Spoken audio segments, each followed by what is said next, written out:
Hello, wonderful Biafrans, lovers of freedom, my people. Join me from wherever you are watching. We are live and we are direct. Join me. Today is 16th of August 2025. We have a lot to discuss about. Join me, my wonderful Biafrans, so that we will continue. Recently, we had a propaganda or reality report from People's Gazette from Zoo Republic telling Biafrans that Nigeria is having an armed deal with America. So, my people, we are here to tell Nigeria that anywhere they go now, we are following them bumper to bumper. They cannot win. So, my people, if you look on the screen, you will see the picture of Donald Trump. I will play the video now after our morning rituals, which includes our jingle and the voice of our PM. Then we will go straight to the point. So, my people, before I go ahead, I have to thank Chukwu Okike Abiama. Let me cover my head. Father, Lord, my God, King of glory, Okike Abiama, agbakwula zuru ike cheta obesi ike Jesu Kristi, nwa nke Chineke, ekene m gị, aja m gị mma, ana m ayọkwa gị, biko Chineke, bịa bụla anyị bụ ụmụ Biafra, bụla anyị ụzọ kpeela anyị azụ, nọdụ anyị n'aka nri, nọdụ anyị n'aka ekpe, bịa dupụtela anyị Maazị Nnamdi Kanu. O nwere ife Maazị Nnamdi Kanu melu ndị zoo ndị Naijiria. O nwere ife Maazị Nnamdi Kanu meluo nke Gumi na Buhari na Kashim Shettima na Tinubu melu. Alụ niile dị n'ụwa femego wee jide onye ndu anyị kpọchie using Southeast governors maka na egwu Maazị Nnamdi Kanu na-atụfa. Nna ekwa our PM Maazị Simon Ekpa, biko ka erelizie ya. O nwere ife Maazị Simon Ekpa mere. Maazị Simon Ekpa is nothing but a freedom fighter. God in heaven, we have always looked upon thee as our solace. Chineke biko bịa duo anyị n'ụtụtụ, duo anyị n'abalị, duo anyị n'eke, duo anyị n'orie, duo anyị n'afọ, duo anyị na nkwọ ise. Ụmụ Biafra, come and join me. Join me from wherever you are watching so that we will continue. Now I'm going to play my jingle, which is a very popular one.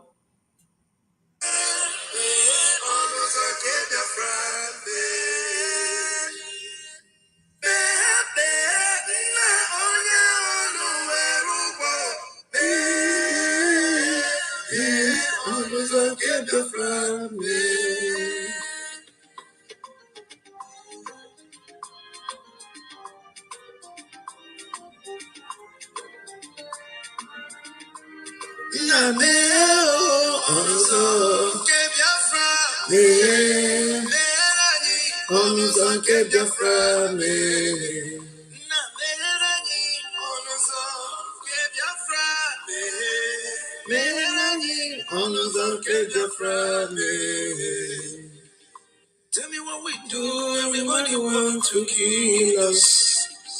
They want to take what belongs to us. We the love our neighbor, so we the love ourselves too. So it is written in the holy book.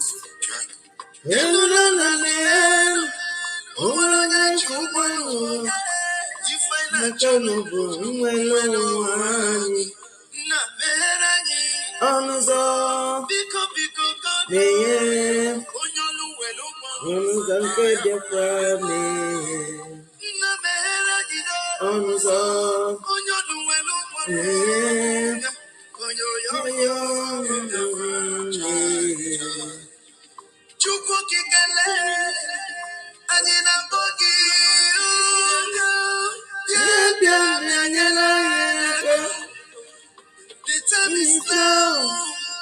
We want to go. Remember your promise. ọnụzọ meghee ọnụzọ nke Biafra meghee ọnụzọ meghee ọnụzọ nke Biafra meghee. Ndị iro gbara anyị gburugburu, a na-achọ iwepụ ndụ anyị n'ike. Shaka. You're holding our leader, Mazinambi Khan, Mazi Simon Echo. We shall rise and defend our flag. The land of rising sun is our hope.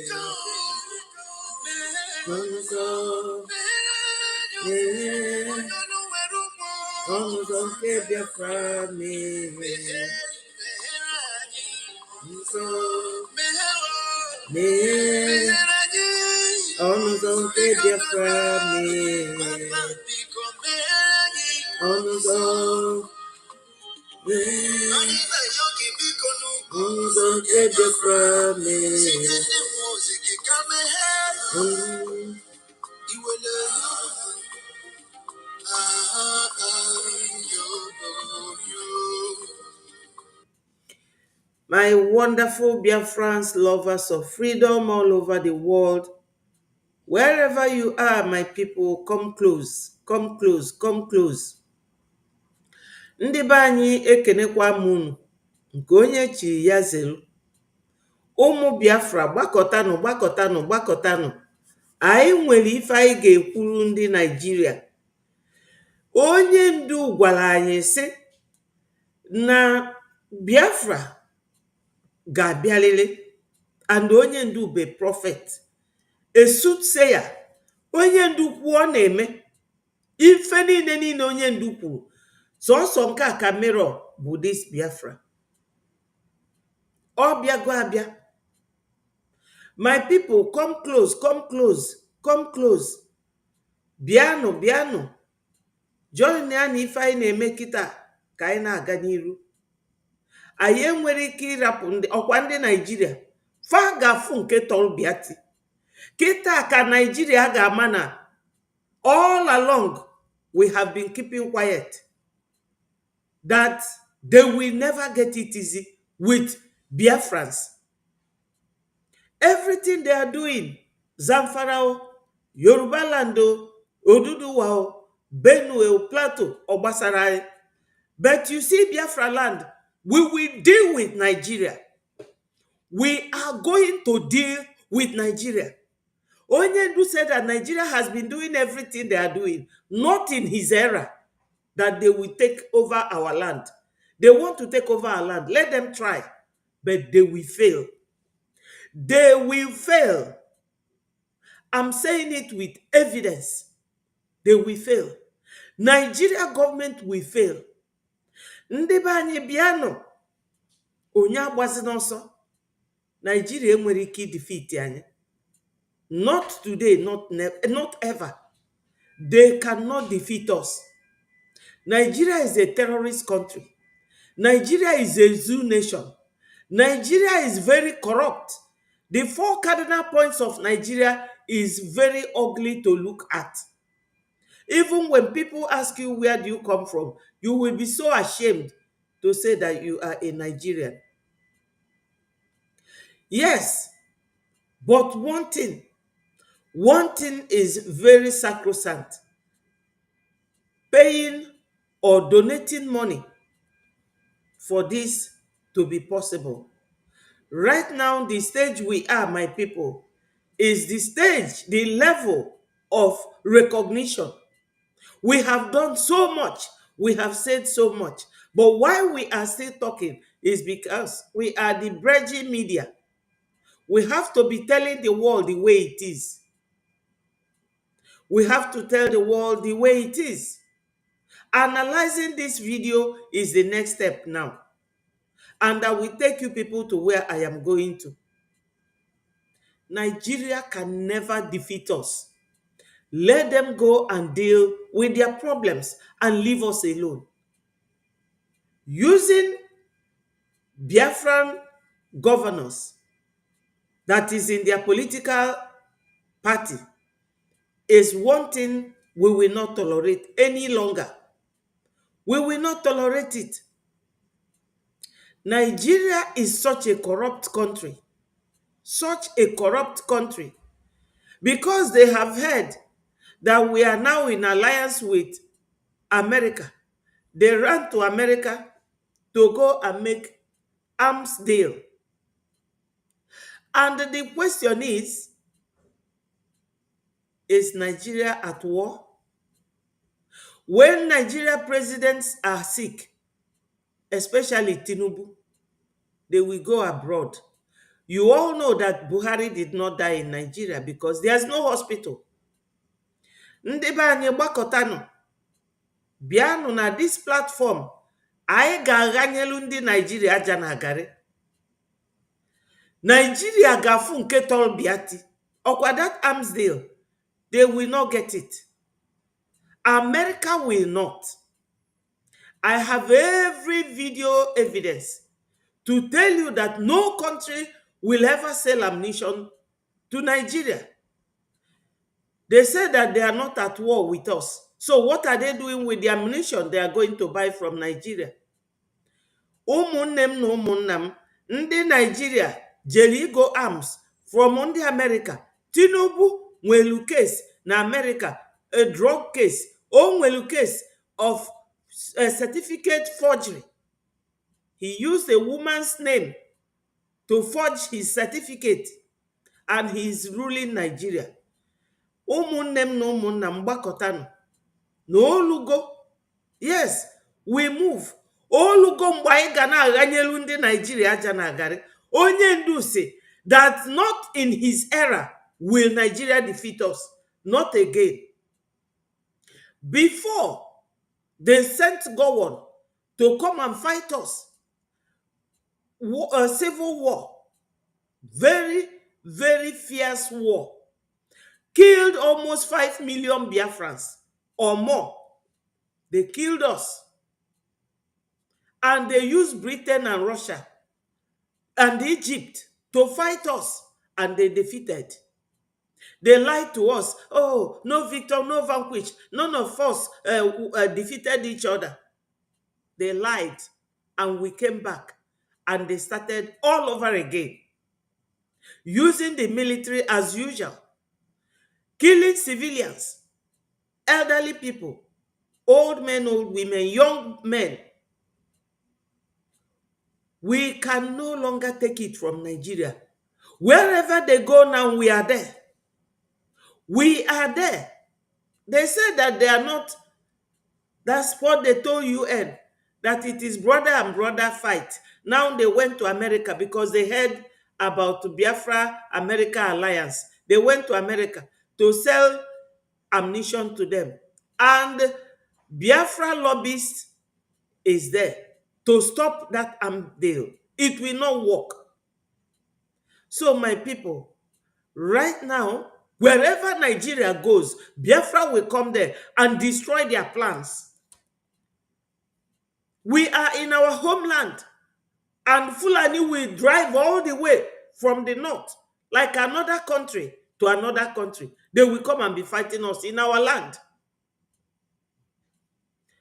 Our BDF, our Biafra Defense Forces, Air Force, Navy, land, we are all in our land, within our territorial waters, to defend our land. We are not in their own land. Fulani, you have been milking the oil since 1958 till 2025.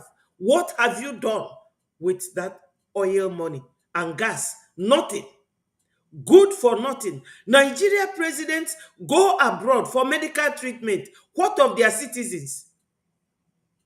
Ndị be anyị, anyị ga-achịrị ya wụọlụ Nigeria. Exposure, exposure, exposure. Nigeria is good for nothing country. If they don't want to leave us in peace, they will leave us in pieces. we will give it to them. We will give it to them because that is what they want. They don't want to leave us alone, to go our separate way. If any in the Nigeria chọrọ anyị ga-enyefe ya. Aga m na-asụ n'ọnụ Igbo na-asụ n'ọnụ oyibo ka ndị ọcha na-ege ntị wee ghọta what is going on. Nigeria government told UN, oh, it's brother and brother quarrel, we are going to settle. So the UN peacekeeping force will not come in to defend Biafrans, to see what is going on. Everybody left them. Now they are going for arms deal to America to use our oil, our own oil from Biafra land. And our lobbyist is there. He came yesterday. I will play his voice on the space to talk to Biafrans that they are going to meet they are already meeting the congressmen, because congressmen is the government. Nigeria, when you finish with Biafrans, you will know. Not the we will deal with you people. We will deal with you. Some people say, oh, it's because you people were defeated. Did Zamfara go to any war with Nigeria? Did Borno go to any war with Nigeria?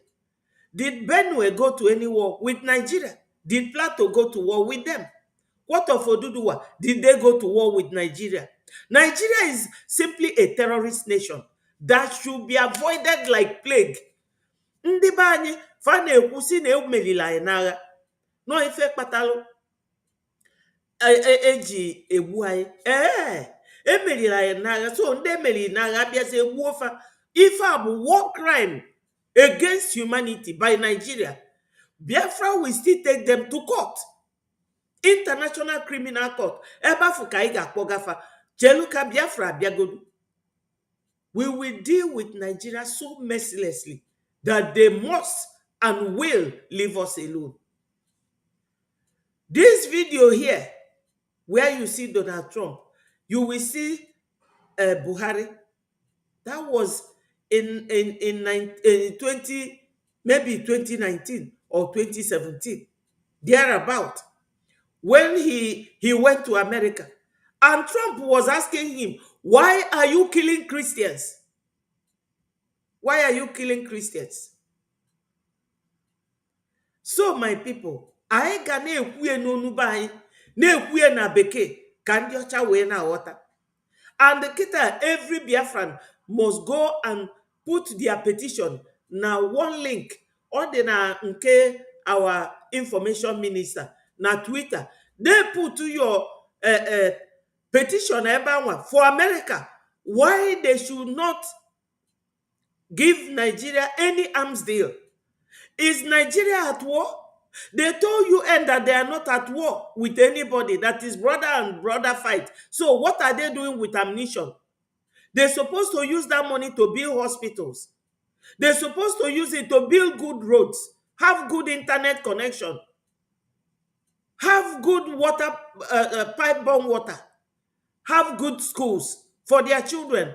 But no, they said they want Muslim ticket.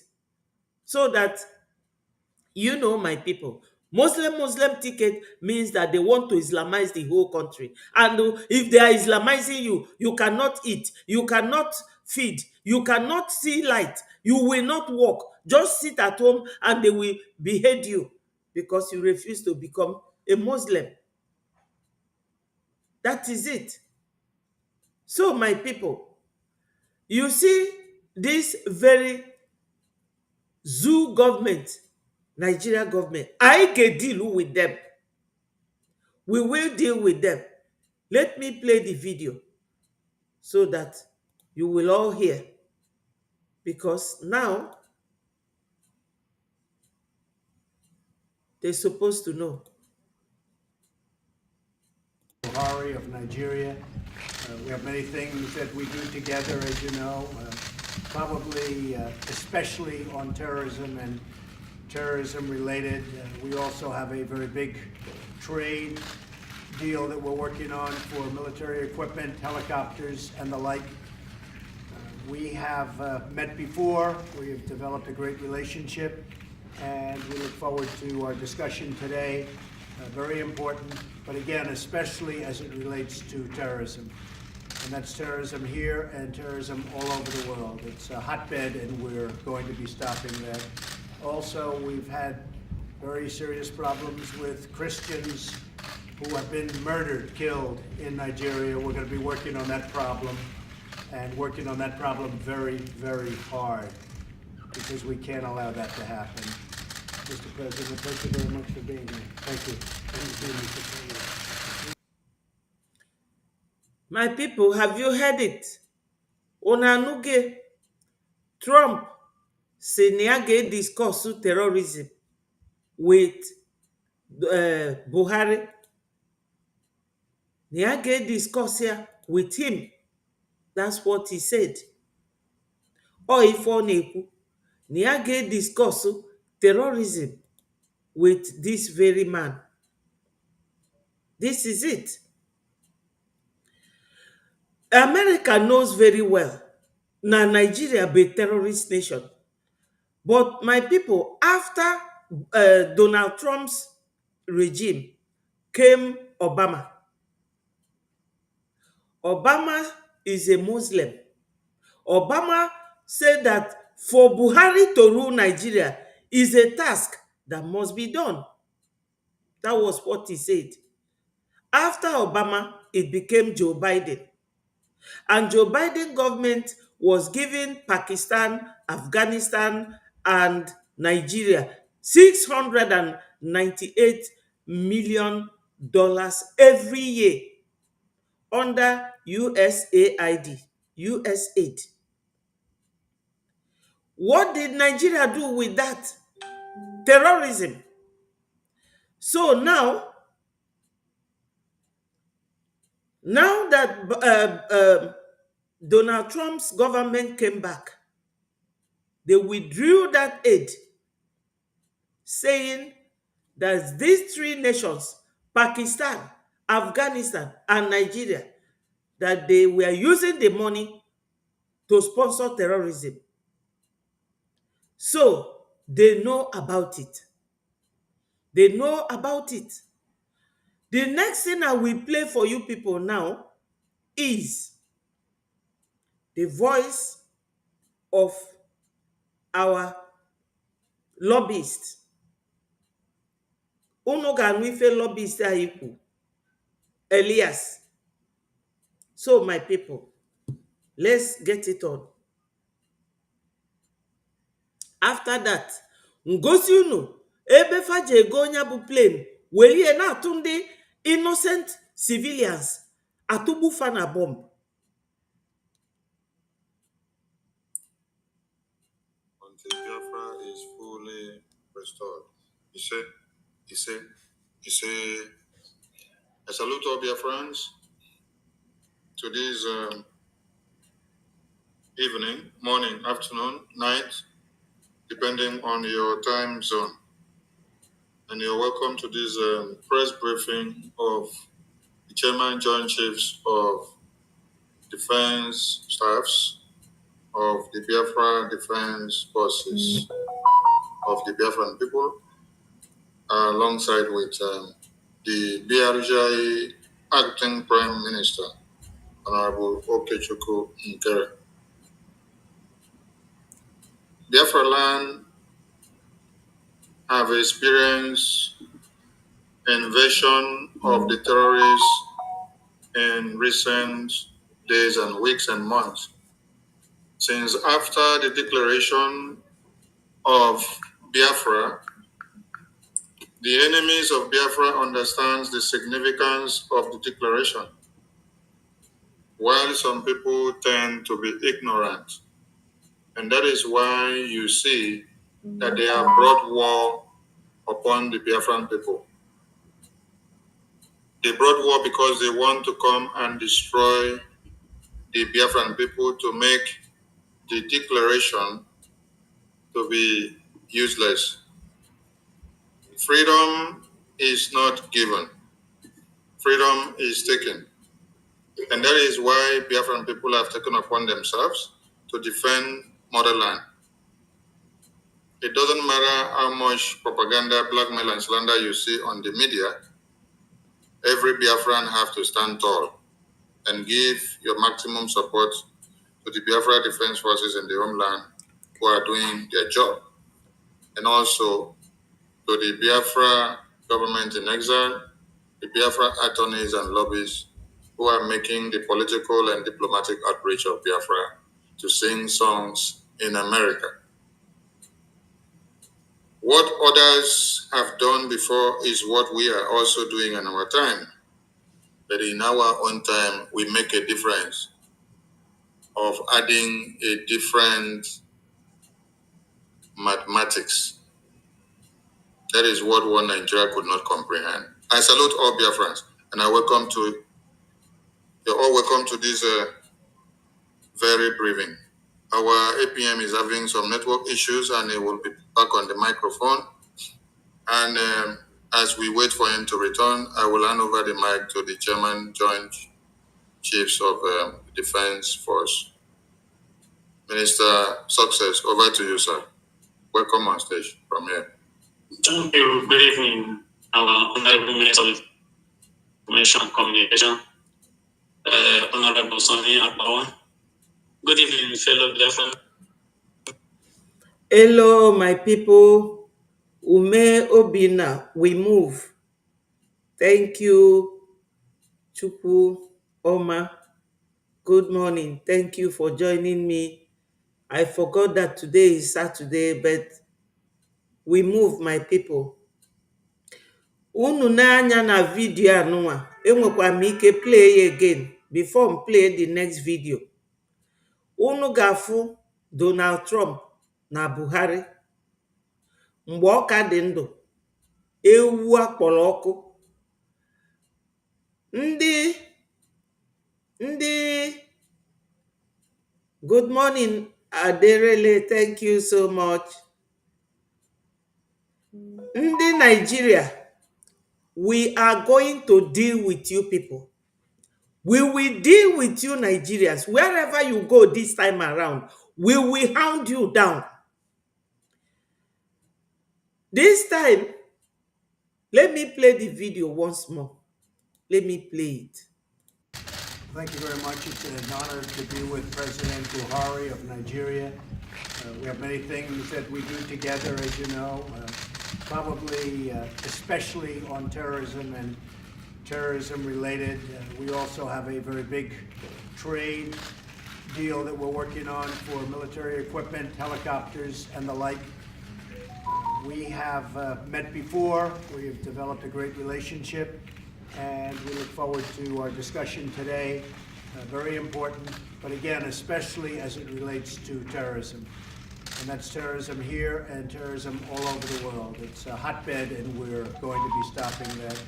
Also, we've had very serious problems with Christians who have been murdered, killed in Nigeria. We're going to be working on that problem, and working on that problem very, very hard, because we can't allow that to happen. Mr. President, thank you very much for being here. Thank you. Thank you, Mr. President. Yes, my people, there is one important point that I want to raise here for Biafrans, especially the accountability group, because one of them, Joy Irobi, came there yesterday and was running her mouth, and I gave it to her, and I am ready to give it to her. If I see her, I saw her as a human being at Finland. We were in the same hotel. Some of these ones calling themselves or themselves doctors, they don't know anything. Empty brain. Ndị be anyị, ife nchọrọ ịgwa unu n'ụtụtụ a bụ, o nwere ife a na-ewepụ n'anụ wee libe anụ. During the war, Ojukwu wepụtara ego nne na nne ya wee nụọlụ Biafrans ọgụ, maka na nne ya nwere ezigbo ego. In short, na Nigeria oge afọ, nna Ojukwu bụ the richest. Ego niile afọ papi akpa ka o ji nụọlụ Biafrans ọgụ. O nwere onye na-akpọ Ojukwu ezigbo afa? Ị ma na a na-akpọ Ojukwu aja afa? mana chọrọ m ikwu ebe a maka na ọgọ m nwoke bụ captain during the war. Ọbịa na-akọlụ my father things.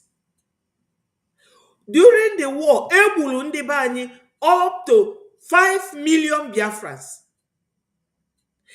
Will you say that Ojukwu did not try? Ọbịa na-akọ bụ Joy Irobi that na APM should go and use money for BLA. We have been fighting this war and it's not coming to an end. You will ask yourself, what should we do so that Fulani controlled government in the zoo will stop killing us? And that thing is to fight that the world will recognize you so that you will be a nation of your own. Now you heard Donald Trump. That's why I started explaining this. Now you heard Donald Trump tell Buhari to stop killing Christians in Nigeria. Who are those Christians? We Biafrans.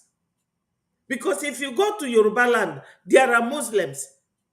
They converted the whole of Yoruba land called Kwara State to Islamic nation. They converted Benue, Plateau, the whole of Hausa land, except Kaduna, because Kaduna, they are Christian state. They are killing everybody because I don't know why Fulanis are doing that. But they cannot do it to Biafrans. We will give Nigeria a tough time. Nigeria get waiting on him. We will deal with them. Now, when Donald Trump was talking to Buhari, he said, you are killing Christians in Nigeria. Obulu Naibu, a nation of our own. He will mention Biafra as well. But he said Nigeria. That's the only nation they know. So we must fight hard for us to be recognized. Thank you so much. We must fight hard to be recognized. And that is exactly what our APM is doing. Our APM is working on a very dimensional level. On our support to BLA, on our support to our lobbyists. Can you recognize the Godai first? And that lobbyist came yesterday on this Biafra media space where woke, and I have his voice here because by the time he came, some of you must have gone to bed and some of you may have been there. That is what any sensible person will do. You sit down and ask yourself, this killing of Biafrans, when will it stop? How does it, how do we get there? Kedu ka ọ ga-esi kwụsị ka kwụsị igbu anyị? Otego anyị ji anụso ndị Fulani ọgụ. How can we do it to stop? Good morning, Onyinyechi Ekpa and NK. Good morning, Blessed Samuel. I love you guys. Thank you. Remember to click the like button so that more Biafrans will be notified. Because as you click the like button, more people will be informed by YouTube and Facebook. Thank you so much. Ndị be anyị ada aghọta. Ndị be anyị ada aghọta why anyị ji need a lobbyist. Onye ndu nwelu lobbyist. Onye ndu nwelu a lobbyist. And that lobbyist bụ kita COS Trump now. So the woman amalugo maka Biafra. But that lobbyist, they did not allow Onyendu to get there. And what Onyendu DOS, we are telling Onyendu that they pay the lobbyist $80,000 a month. Joy Irobi Webia yesterday, they stopped paying $20,000 to lobbyists. No, it's not like that. I am a lawyer. Two lawyers, one in America, one in Britain. Dr. Levy and Aman Debris in America. When lobbyists, I need delay. We need it to end this killing by Fulanis. ọ bụrụ anọdụ ka mmadụ a na-eme ka anụ ọfịa. Ife a bụ new era. That's why onye ndu ji wee tuo ọnụ si ndị Nigeria na ọ bụrụ kịta anyị nwa ndị dị ka ya nọ na Biafra land kafa ga-emeli ya again. Ojukwu tried, Ojukwu be soldier, a combatant soldier for that matter. Wee wele go nia wee nụọla anyị agha. So anybody na abịa si, why is a APM paying lobbyists? Of course. Thank God you say he's paying lobbyists, that he's not embezzling the money, because we are not Nigeria. Nigeria knows how to embezzle money. Thank God they said that he pays lobbyists, not that he takes the money. Because our APMs came all a millionaire in dollar. Kiwe man ogabu billionaire in naira. The man nwele ego na-esi isi. Unu anụnwa Biafra na-use na America. Ya nwanyeli anyị. Ka unu matazia nke bụ eziokwu. Na the man nwelu nkirike ego. So stop calling our APM names. Onwere onye oji ụgwọ. Onwere onye di na nwunye. Onwere onye ọnọchili ụzọ. Obodo oyibo bụ ịbịa fight. Ife solo gị na-eme, provided na ị na-eme ife kwụrụ ọtọ ka ịkpata ego. Onwere onye na-anọchili ibie. It is a free world. So for this killing, go end there na Biafra land. We need to be a nation. And how do we do it? You need a lobbyist. Icheni kunye kita ijebe fekwe gị ka ịbịa na Washington DC. Ebe government fade. No. The only person neje there bụ the lobbyist, because they are registered as professional lobbyist firm. And the man bụ once in the government. Jim Moran bụ once a man. Yes, Jim Moran bụ once a man in the government.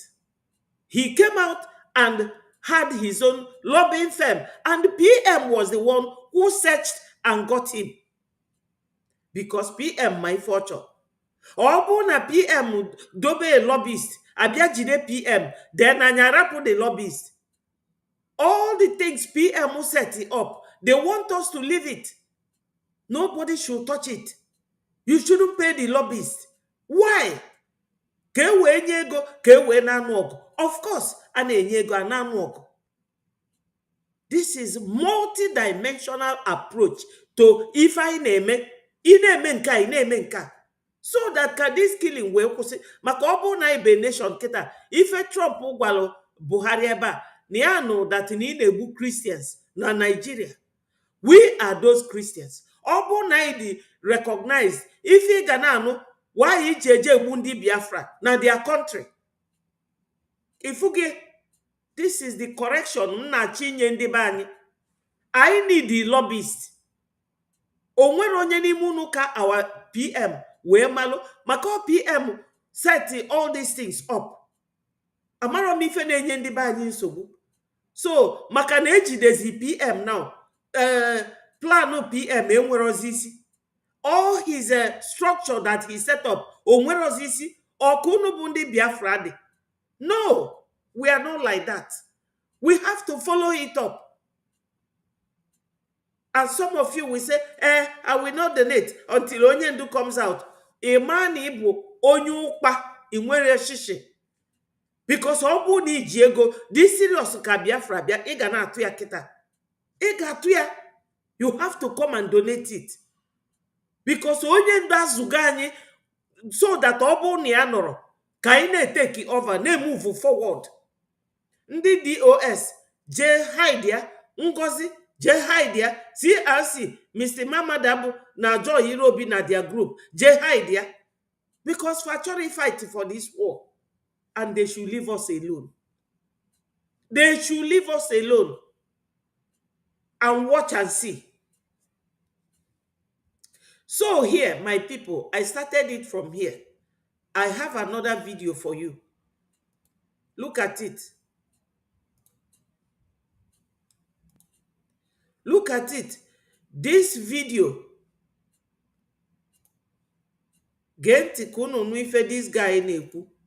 Breaking news. This will shock you right now.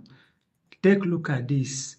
Nigerian Air Force mistakenly bombed local vigilantes in Zamfara State here in Nigeria.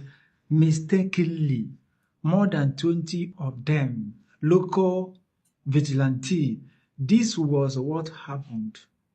According to the survived vigilantes in Zamfara, they said Fulani bandit attacked their village, unalived many people. Vigilantes started chasing after the bandit, the terrorists, Fulani terrorists. They wanted to eliminate the Fulani terrorists. What they heard and what they saw immediately was Nigerian Air Force on the air started bombing the local vigilante that wanted to eliminate the Fulani bandit. They left the Fulani bandit up front, started bombing local vigilante that wanted. Ndị be anyị unu na-anụ ya? Arms deal fa na-eje eme na America. Our lobbyists si na ya ga-ebulldoze fa. Biafrans are going to stop it. Whether it is a propaganda or it is real, Biafrans will stop it. This time, Biafrans will deal with Nigeria mercilessly. This is it, my people. Oh, Nigeria on our manufacture plane? The answer is no. This is what they go to use our oil money to buy. You can imagine terrorists are on the ground at Zamfara, unaliving people of Zamfara.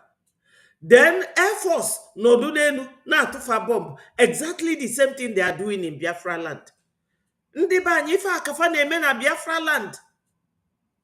Unu eweniwe maka taa, achọrọ m iji oyibo na asụsụ be anyị wee na-akọwa ya so that fa niile bụ the protest.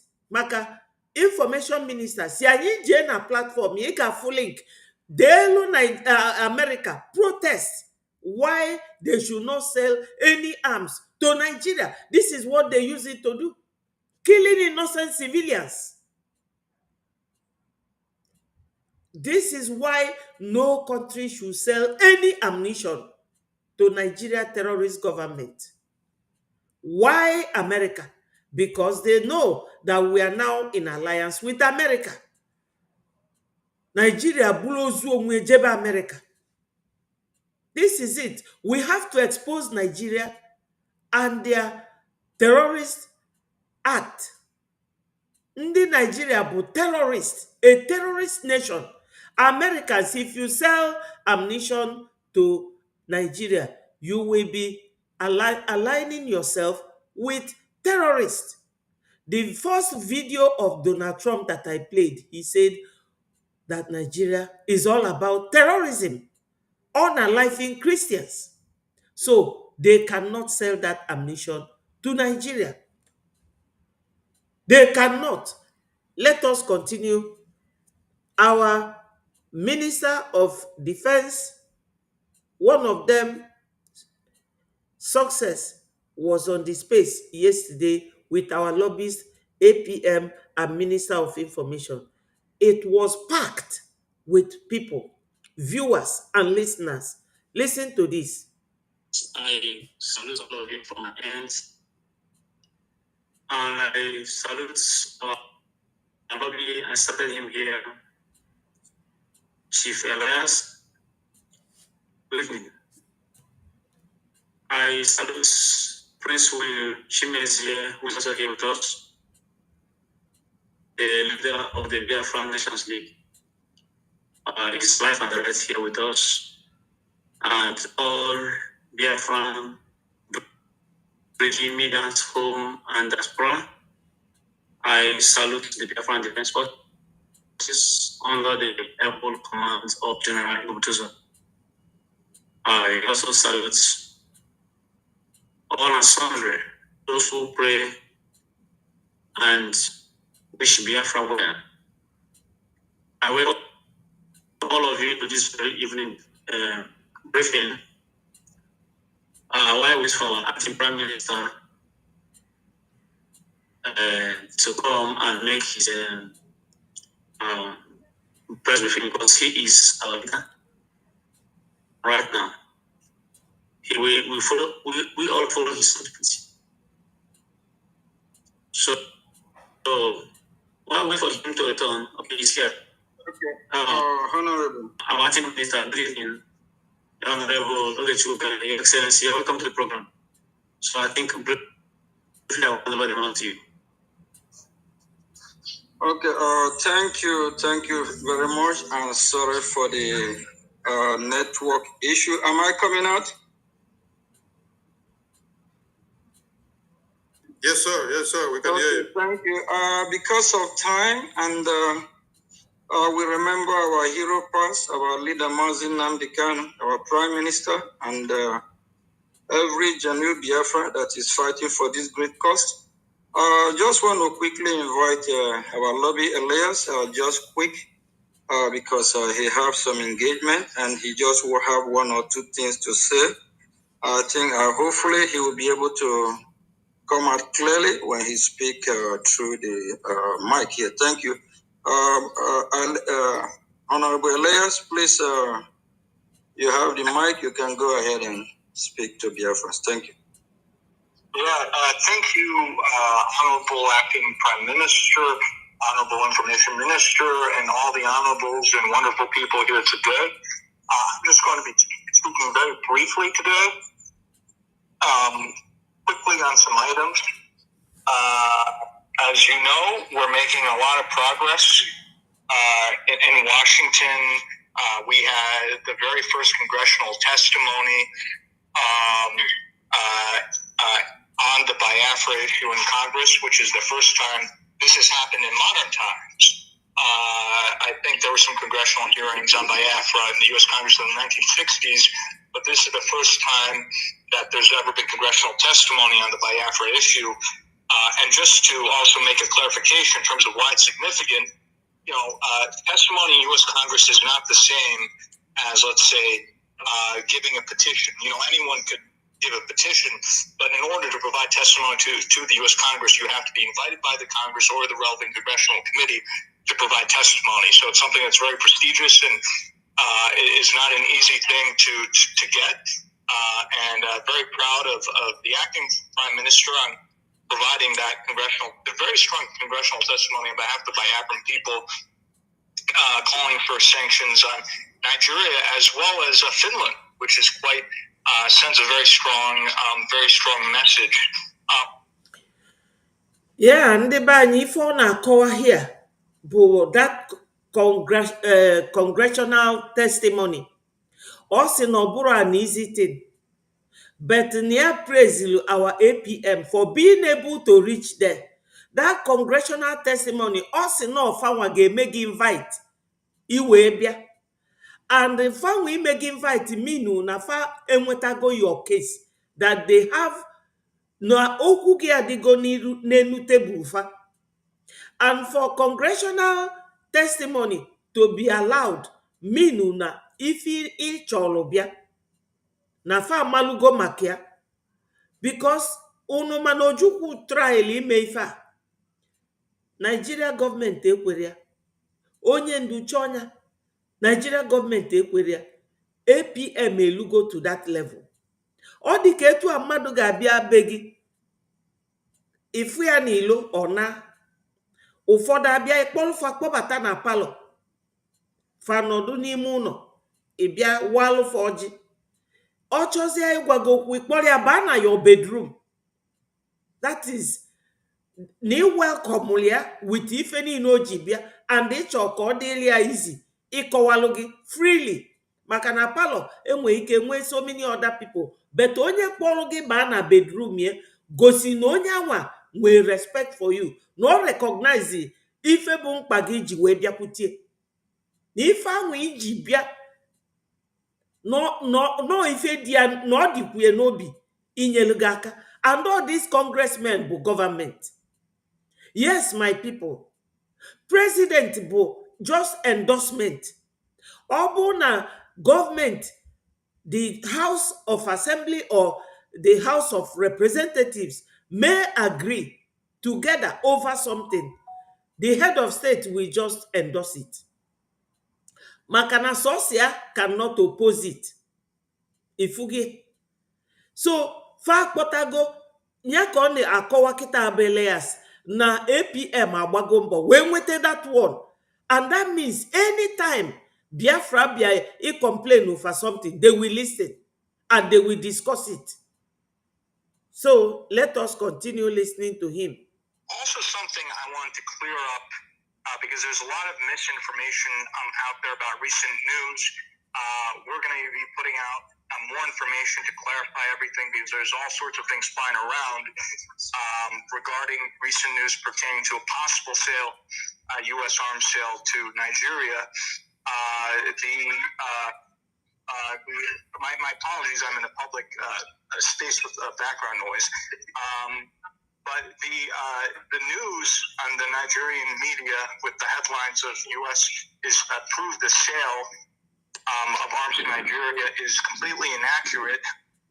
What has happened is that there's been a notice from the relevant agencies in the administration to the Congress about a possible sale, arms sale to Nigeria, contingent on the approval of the U.S. Congress.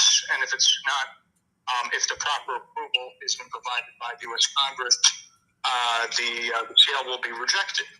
And I can assure you that the acting Prime Minister, the government, in coordination with myself, will be reaching out to our contacts in the U.S. Congress, people we've met with, in order to persuade them as to why such a sale will be inadvisable, given the myriad of problems displayed by the Nigerian government, especially as it pertains to their abuse of Biafrans. So, yes, ka m kọwakwalu na ife ọ na-ekwu ebe a. Thank you, Onyinyechi. Daalụ sọ. NK, thank you. Wow, my sister is here. Chinenye, I love you always. You know that. Thank you for joining us. Yes, our brother, the lobbyists helped to get to this level. Exactly. Ife Joy Irobi Bialiku yesterday, na our platform. I don't know who invited her. Onye si na ya bụ doctor, I nwero brain. Kama ị ga na-akọwalụ ndị be anyị ulu ọba ka enwee lobbyist. Onye ndu nwee lobbyist. Ọ na-akọwa na a na-akwụ 20,000. Ifugo kafasi asị. Ọ bụ na unu gelu PM ntị the last time o kwuru okwu before anyị anụrọzi onu. Ọ sị no 10,000 every month ka a na-akwụ ndị a. And that na onye ndu na the DOS nọ na-eri onye ndu ego si no 80,000 every month ka fa na-akwụ their own lobbyist. Kedu ebe falu nowhere. Onye mama fa na-ade ewepụ the ego every month fa na-eke among themselves. Unu mana onye ndu aya ọ bụrụ ego ka ọ chọrọ bịa. Onye ndu enwere moto, onwere ụlọ, onwere anything. Ebe ọ fụrụ ọlarụ. Onye ndu bụ just pure freedom fighter. Genuine freedom fighter. PM said it on the internet. Osi no nka bụ the cheapest ya nwere ike inwete 10,000. Osikwa anyị but na ndị nke onye ndu na agwa onye ndu na fa na-akwụ 80,000. Joy pụta they no 10,000 yesterday. Na comment section no ifo dey. Osi stop paying the lobbyist. Ife a bụkwa ife ọnọ oge PM Maazị Simon Ekpa bụ onye melu dis lobbyist people onya engage ife nya kpọtara fa ka fa lụọla ya ọlụ. Not even Mr. Ogenkere, not even any minister. But ọ bụ na your prime minister during the war, because I nọ na war now, wee nwee nsogbu ejidie irapụ ife niile ọ na-eme. You can't. APM is doing the right thing. ife niile PM dobe ebughị structures ka APM nọ kịta na-ahazi ọ na-ahazie so that you know ọ bụ na ọ hazicha ya PM pụtara na ọ dị happy if na ebe niile PM nọ today ọ ga na-anụ ife na-eme ifuge PM ga na-anụ ife na-eme dịka etu onye ndu si anụkwa ife na-eme because lawyer fanọ na-eji afụfa na-agwafe ife na-aga. Even now PM enwego right ịkpọ mmadụ na phone ya na APM na-ekwu on daily basis. Then APM bịazi ọgwa PM na ya arapụkwalụ ndị lobbyist mbanụ maka during the time of Ojukwu egburu anyị almost 5 million plus. Ifunu ga na-ajụ onwe unu kedu ife a ga-eme ka ogbugbu a ka ọ kwụsị ọ maka na ya ka bụrụ a nation and the way anyị ga-esi bụ a nation bụ ife a APM na-eme ka i wee fụ na ndị niile anọ with PM bụ ndị aghụghọ fa deceive PM na-asị asị that they are working with him. Now they are working against him. And nke bụ eziokwu as a mother, as a human being bụ na anyị tosiri ịbụ a nation of our own. And the juzi onwe gị, how do we get there? And that is exactly what the APM is doing, so that this killing okwụsị once and for all. Yet Commander Gentle na Commander Butuzo ga na-agwakwa unu ọ na-agwa unu ana m akpọ ya na video here n'ọsọsọ our APM na-enyefe ego so ngozi ada enyefa CRC Maazị Mamadu Abu na ndị otu fada enye so ego niile afa na-akpọ tebụl everyday fa akpọ tebụl na-eme donation. Kedu onye fa na-enyezi dị ego? Gịnị ka fa jizi dị ego eme? Ịmago onye oshi bịara ana obulu ụzọ kpọgo onye oshi. Anybody gịnị ya kwuru okwu 1 2 3 ọkpọgo onye oshi, ịma na onye anwa bụ ezigbote onye oshi.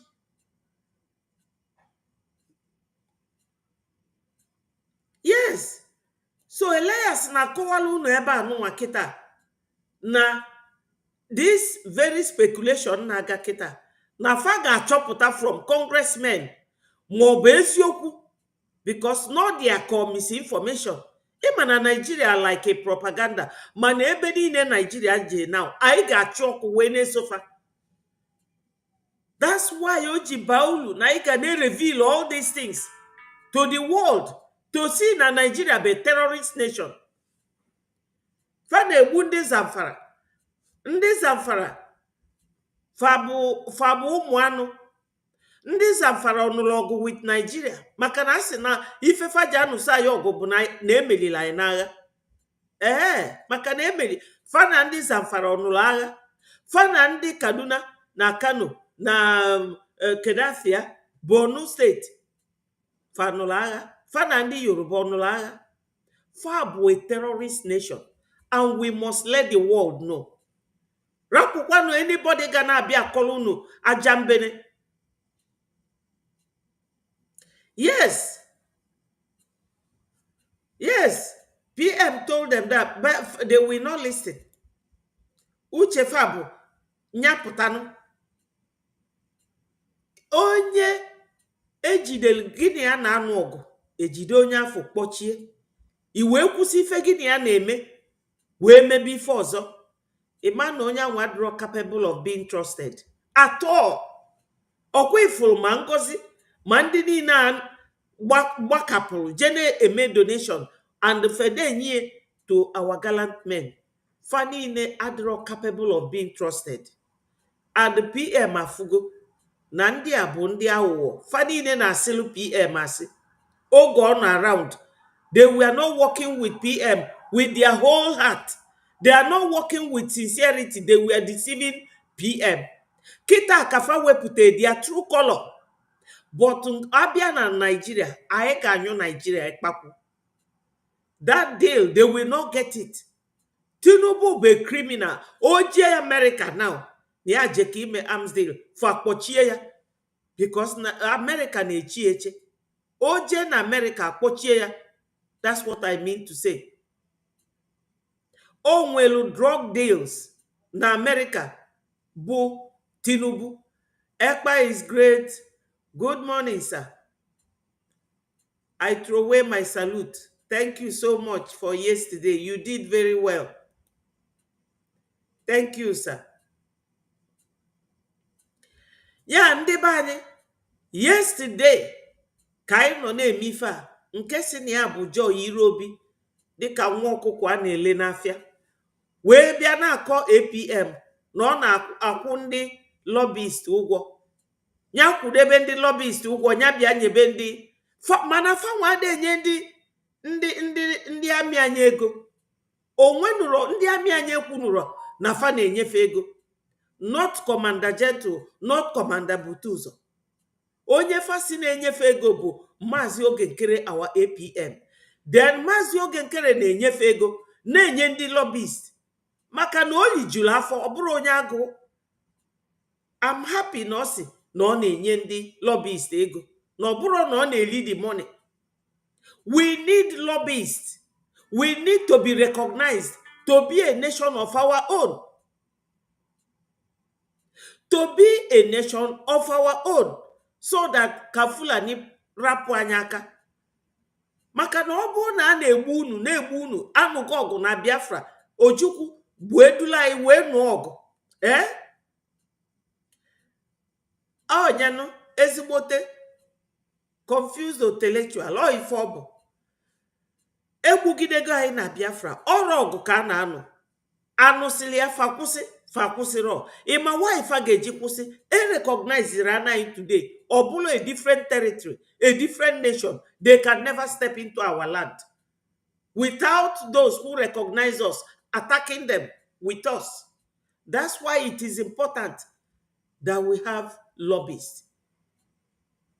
Maka na ụfọdụ ndị be anyị aka ghọtara fapụtafasị why Ogenkere ji enye ndị lobbyist ego, why na ọ ma enyefe ego? All PM kpọtara this lobbyist. So oge PM kpọtara ya bụ Joy Irobi ọ nọkwa there. Why na ọ sịrọ PM we don't need lobbyists? O mechie ọnụ fa niile pretend ya deceiving our PM. All of them ndị niile aso Imamadu Abu wee pụọ bụ deceivers. Fa deceive PM. Why faji biasia kita honoria we na attack ife niile structure niile set up. Okunu we ma na I need li donate ego we nweta our nation. If I need anya nugo ọgụ nụọ ya na mma ọ debiebi anya de win kwan. If I get you win ya bụ ọgụ kita bụ lobbies and recognition. I put another nation I win go Nigeria. My no logo, my anrogo. For ma biazi our territory again. If some of you are water. Many of you are not okay follow this video. Let me play it again. Thank you very much. It's an honor to be with President Buhari of Nigeria. We have many things that we do together, as you know, probably especially on terrorism and terrorism related. We also have a very big trade deal that we're working on for military equipment, helicopters, and the like. We have met before. We have developed a great relationship, and we look forward to our discussion today. Very important, but again, especially as it relates to terrorism. And that's terrorism here and terrorism all over the world. It's a hotbed, and we're going to be stopping that. Also, we've had very serious problems with Christians who have been murdered, killed in Nigeria. We're going to be working on that problem, and working on that problem very, very hard, because we can't allow that to happen. Mr. President, thank you very much for being here. Thank you. Unafuge, have you people seen it? Nke a bụ Buhari na the first time Donald Trump so many years ago. is just to remind them. M ga-akọpịlụ this very video jee tinye n'ebe a si anyị mee protest. Ọ dị na link Minister of Information, jee na his Twitter handle. Nkọpịlụ this one now, nje pestie ya ebe ahụ to remind them ma ọ bụrụ na eziokwu, because dịka Elias si ekwu here, Elias ekwugo si na ọ bụrụ na eziokwu na fa ga-eje Congress house jee gwafa na that arms deal will not hold ma ọ bụrụ na eziokwu, because I believe na Nigeria no propaganda. Thank you. Ekpa is great. Good morning and happy Saturday, my lovely Honorable Betty. The saboteur Joy Irobi has been sacked by Biafra Republic government in exile. So Biafra has nothing to do with her. No, no, yesterday, they make a comment. Okay, this Elias Sibia, na agwa Biafrans okwu mụnwa wee zakwa ya ebe anwa. Obia na-emeki comment. Ana m akpụ ya ke nke mụ na ya. Anybody chokwale join in the studio, the link is there. Just click on it and talk to Biafrans. Thank you, Yoshi. Thank you so much. How is Chloe? I hope she is doing good. My regards to her. Tell her that I love her. He says all those intellectuals are the main problems. Exactly. They are our problem. Onye bi ojegolu doctorate degree attach ya to his or her name. When they deceive PM. But now PM has known better. Ọ pụtara na kịta, ọ ga-agbalụfụ ụgbọ nwa nkwi. So my people, una afụgo ife a bụ ngwa agha nwa fa na-eje ego. Fa na-eje ego ngwa agha. Whereas na fa agwago UN na agha ada na befa. Kedu ife fa na-egolu ammunition from America? Why are they buying ammunition? Ọ kafa wee bịa na atugbu anyị. Let us listen to Elias. I just want to clarify that point because there's all sorts of confusion, inaccurate information being put out by Nigerian media, and there's all sorts of things floating around.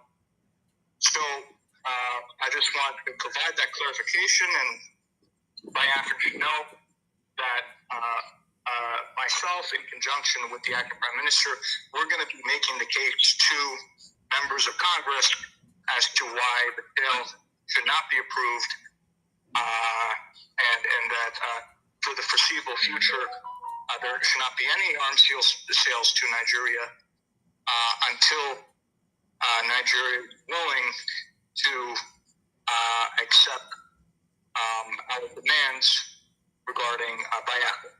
So I think it's important for me to clarify that, and because I know that there is concern and a lot of misinformation and confusion, and we'll be putting out more information on this topic. And again, one thing just to note is that geopolitics is very complex. I've been involved in arms sales issues in many different contexts. Sometimes the issue of arms sales is brought up such that, let's say, the U.S. government can receive concessions from another government, for example. So let's say if the U.S. government's not happy with another government, they might bring up the issue of arms sales and try to pressure that other government regarding, well, you have to, change the nature of your government or make certain improvements and so forth. In the case of Nigeria, you see the U.S. government has already put a lot of pressure on Nigeria, including earlier this summer not inviting Nigeria in the summit of African leaders, which is very unprecedented. And also the recent tweet by the U.S. Embassy in Nigeria attacking Nigeria for corruption, which is unprecedented. Normally, the U.S. Embassy in a country does not openly attack the country. That's very unusual. So So the U.S. government has been putting a lot of pressure on the government of Nigeria. We have played a part in that. I guess my point being, when it comes to things like possible talks of arms sale, it's not straightforward. It's not always what it seems. There are a lot of things that go on behind the scenes. But again, I just want to clarify this whole topic because I've just seen all sorts of misinformation out there, and I thought it was important to clarify this. So thank you again, Acting Prime Minister, and all the honorables out there, and my wonderful Biafran people for having me today on the stage. And if I weren't traveling between engagements, I would stay much longer, but unfortunately, I can only speak briefly. But I thought it was important for me to clarify this news, and we'll be putting out more information in order. So. Yes, Biafrans, we have our indomitable the questionnaire. Onye na-agbasa ozi. Unu ga na-ejekwa na his platform. We support each other.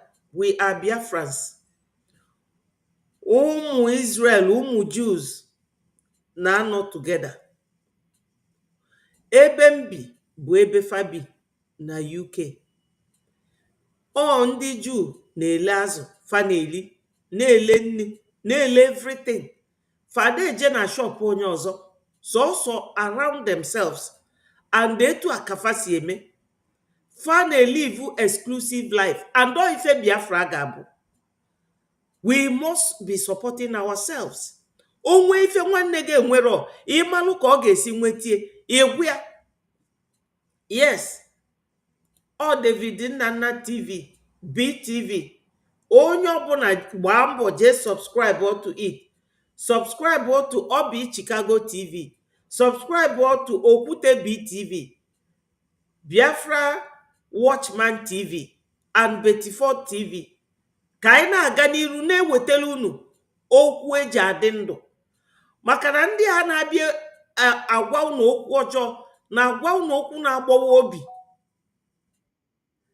Isi na ị na-aga na platform Madam Vam Vam Vam ma ọ platform Ada Diora ka ije nụta asịrị ga na-agbawa gị obi. Ịma na ịgụ akwụkwọ dị n'ụdị n'ụdị. O nwere onye gasị gị na ya bụ a graduate, yet o nwere ife ọma. Ọ jọsụ chọọ ijide certificate. Ndị be anyị, ebe a ka anyị na-agwa unu okwu ga-eme unu ka unu na-adị ndụ. Maka na onye dị ndụ na-anụ agha, ando onye nụ ọnya bụ agha, o nweta ife ọ chọrọ. Ịmalụ ka isi anụ ya. Ife niile na-eme na this dispensation ada aga without law. Ifugo, anybody gasị gị mee ife etu a, maka na ifefa niile na-eme ndị niile a na-agbakepụ bala Nigeria juru farụ. They don't want to exercise themselves. Nya etu ọ na-abụ egbuo ewu ma ọkụkọ, azụchasie eriri afịa, zụchapụ nsị niile anwa. That is how to exercise yourself. Ka ibu ezigbo ndụ. Faka na-eme ka Nigeria. Lie, short way, cut way, short way, cut way. No. Biafra bụ straightforwardly, precisely, concisely, everything anyị na-eme ka ọ dịgodo obele, but ka ọ bụrụ quality. Ka anyị na-live quality and good life. Ka anyị na-adị happy. Otega anyị tabala afụfụ. This is our time to shine. Okwe for Nigeria. I can deal with Nigeria. Nigeria ga-ama na anyị niile na onwere onye isi dị mma. Ọkwa fa na-eme na fa na-alụ alụmanị. Alụmanị anyị na-alụsị fa now. Unu anụgonu our lobbyist. Onye ọcha, ọ bụrụ onye ojii. Nke unu ga-asị na ọ na-eri bribe. A na-akwụfọ ụgwọ monthly. Fair enough. But PM dobe that structure. Joy Irobi na Imamadu Abu na Ada ndị Ocho na Refugees na Biafra Disunite. Fani na akụna band azụ. O otego anyị nụbala ọgụ anyị adịghị win. Ife unu ga na-ajụ onwe unu kedu ife anyị ga-eme ka anyị wee win ọ ka anyị nweta this recognition bụrụ a nation of our own. Oge anwa Nigeria fụzia nkịta ọbịa ti unu afụ gị ọ bụrụ ịkọ chọchọchọ. Enwere m ike just nọdụ na one topic now wee gwa unu ife ga na-eme unu obi a na-akpa unu aṅụrị. Ọ bụrụ o weta vidio nka ọkọ onye ọnụ ọkọ onye ọkọsi onye ọkọ onye a oge keresikwa oge. That is not the issue.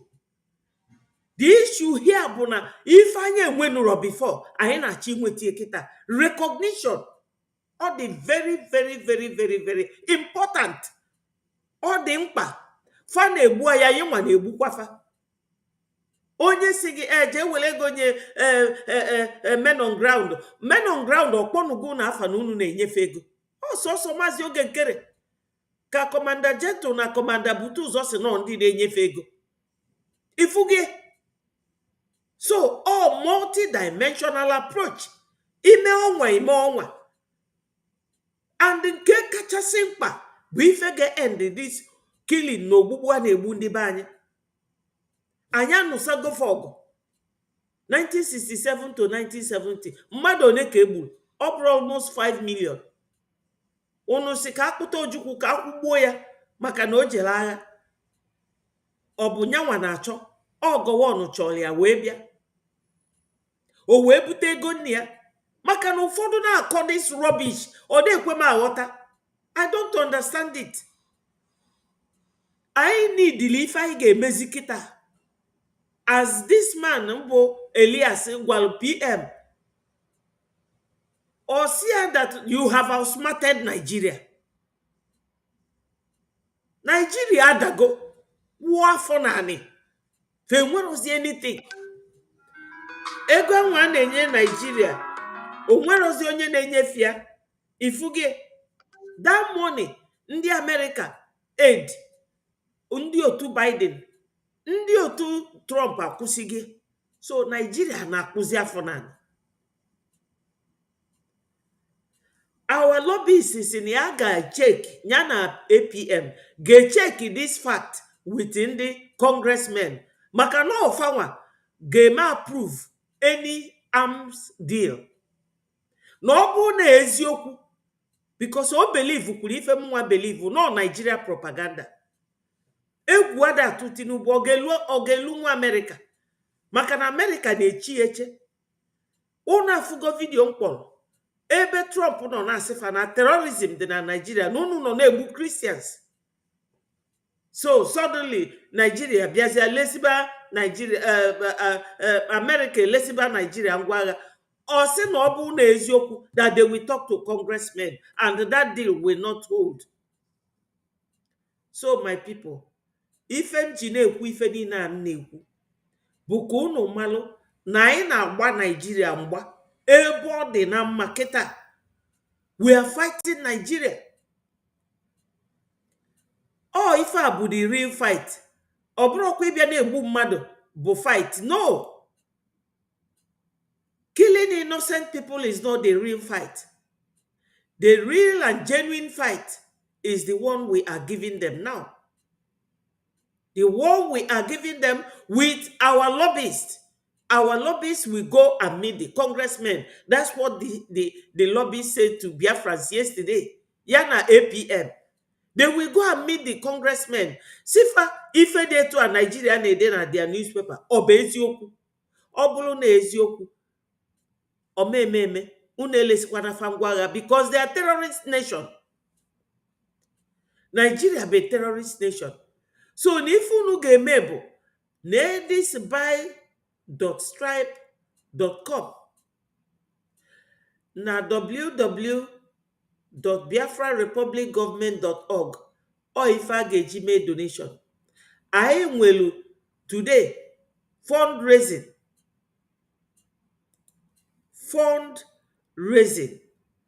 dị today by 7 p.m. ka onye ọbụla inweta Biafra dị ọkụ n'obi ka onye anwa turn up ebe anwa you know, onye ọbụla turn up.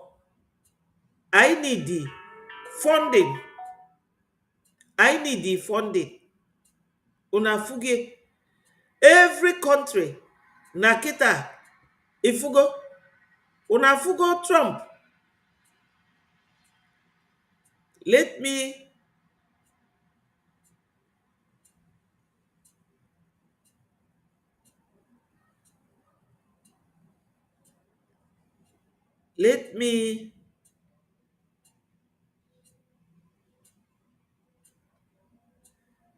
ka m weta.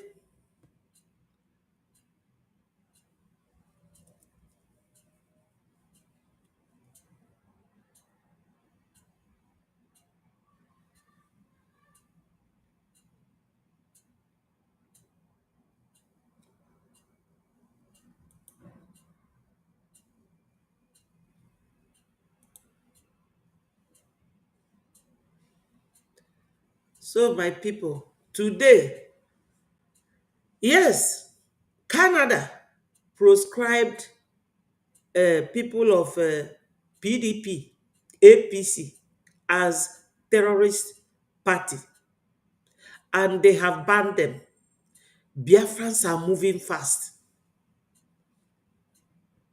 Biafrans are moving fast.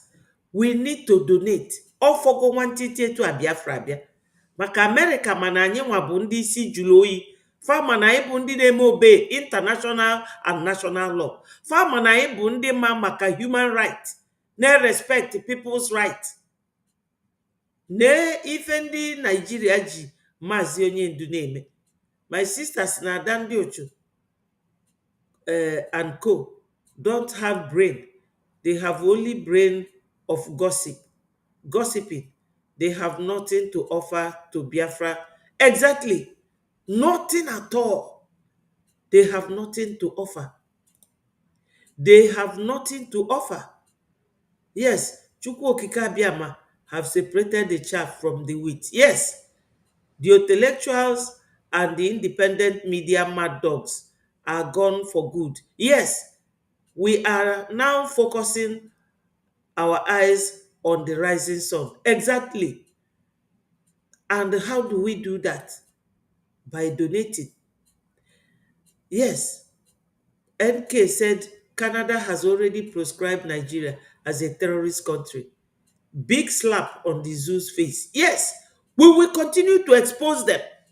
That aircraft unofo bonandi ndị Zamfara form vigilante group. Ndị a na-egbufa wee bịa fa wee retaliate ozugbo akpọ Air Force wee bulu plane wee bịa na bomb those vigilante. Ifuge a na-eje igo ngwa agha from America because they heard that we are now in alliance with America. Kafa jezi ego ngwa agha, kafa bịa rob anyị n'iru. Ọkwa ndị unu nọ in alliance. It will not work. Elias said yesterday that they will go to the congressmen, that himself and our APM will go to the congressmen. That is why we are paying him. And I need the Libwe nation. I pull Rana nation. Okwagu. My people, Okwagu. I need the kaina tuega. Kaiwena kumoka. Nenyekwa our gallant men. Makana fane ekwu ọbụna n'ọsọsọ Maazị Ogekere na enyefe ego. Akama anụrọ na Ngozi na-enyefe ego. Akama anụrọ na CRC Maazị Imamadabu na ọ na-enyefe ego. They don't give them money. It is only the money I na-atụ. So my people, use this link. Use it. And I will IOU. Loan ị ga-enye ndị Biafra. Unu fụ na America na fa kwụanyị n'azụ kịta. Fa kwụanyị n'azụ. Now, Trump today ka o jee summit na Russia. Ka m gosi unu. O jee America, Russia. Ije kpee udo between Russia na ndị ife a na ndị kedafafa ndị Ukraine. So America is trying. I know now the next will be ours, because our Kedafia lobbyists okwu na fageje to congressmen, you know. Amara mmod okwu ebe a ka ọ dị. I saw it na nke Minister of Information.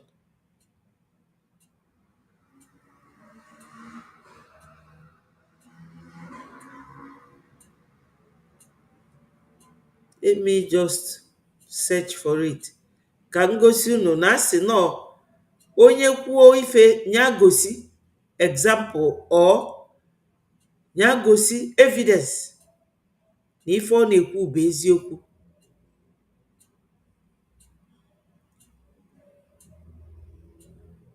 Yes. Amara m ma ozikwa ebe a ka m fụlụ ya. My people, udo dị. Onye ọbụla nwee ndidi. Anyị nwa ga-enwe mmeli. Fa na-egbu anyị, anyị nwa na-egbukwa fa. But they will not report it.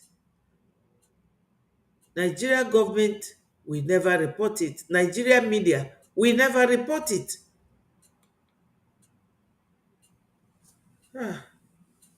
Ọ dị ka ọ na ọ bụrụzi ebe a. But I saw it na his platform this morning.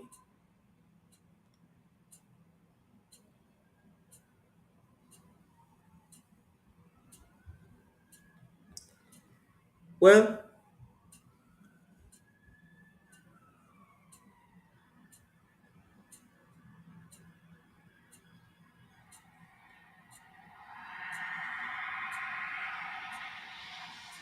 ọ dị ka agafego m ebe ọ dị.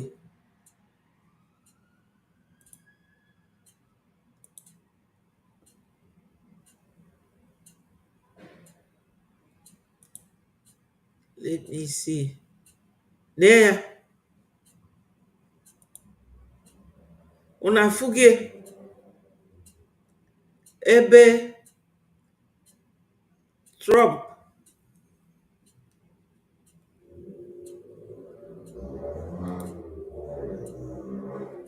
okay, it's already on 100.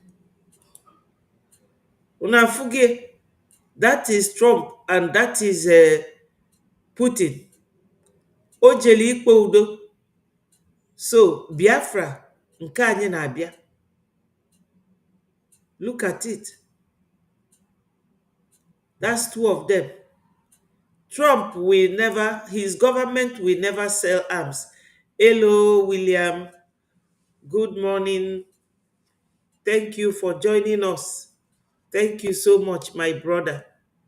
We are winning these people. Nigeria na fa na-agbazi ka ọkụkọ na-achọ ebe ọ ga-eyi akwa. Fa gbalu tinye isi ebe a, fa gbalu tinye isi ebe a. Just look at it. Look at this. Listen to it.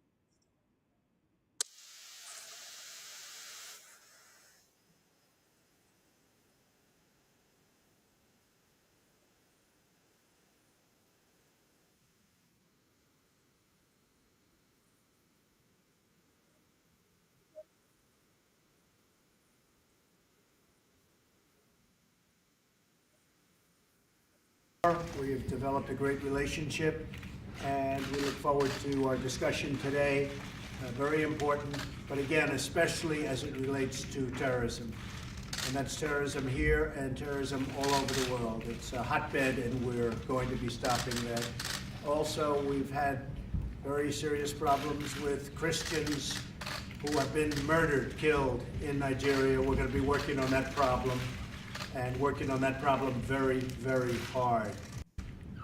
We have problem of Christians being killed. That is Biafrans.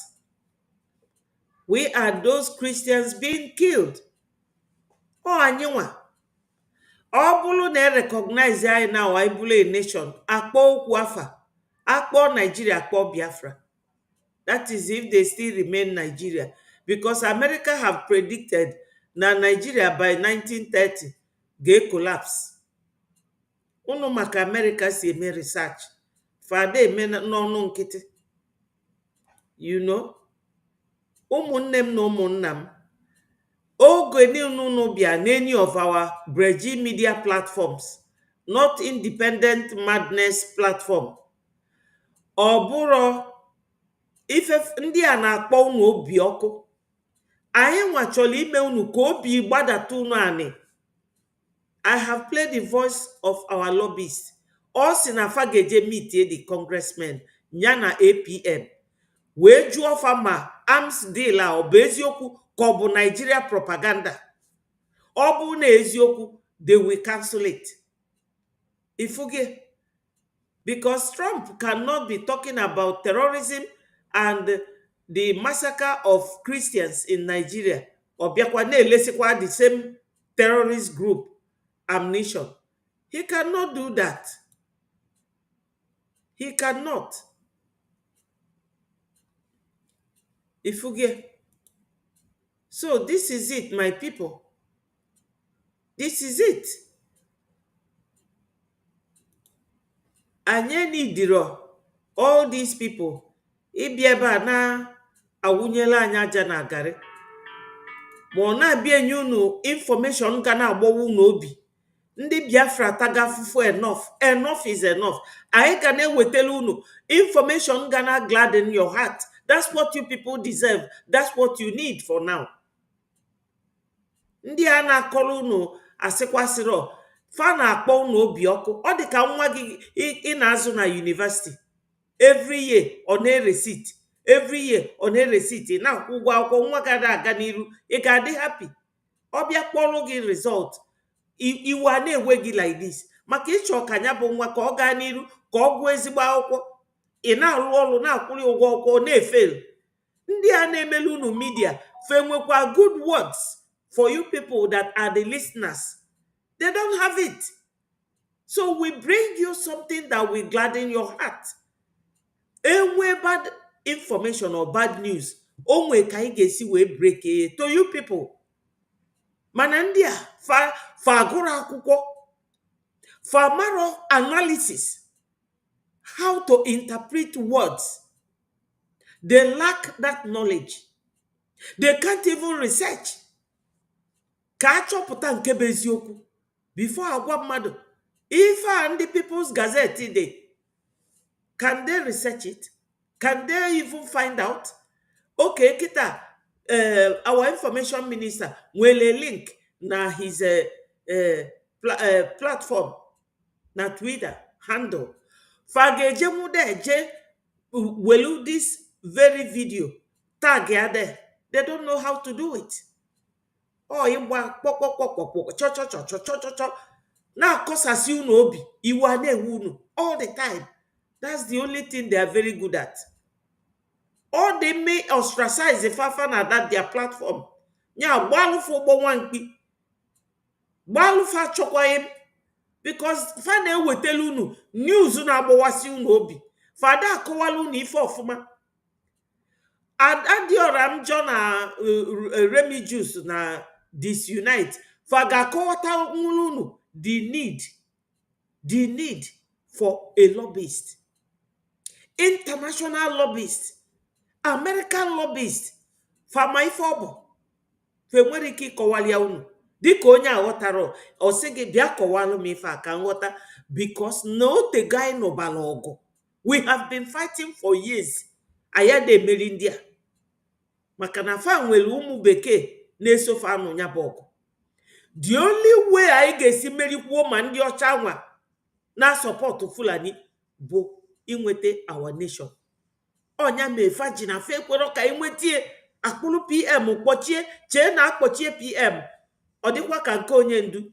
But far the shocked that na continue. Far the shocked na anyị enwego American lobbyist. PM the very sensible. We lay all these structures. Ndị uchu na ndị nzuzu na-abịa emebi kita. Our APM, the very, very intelligent.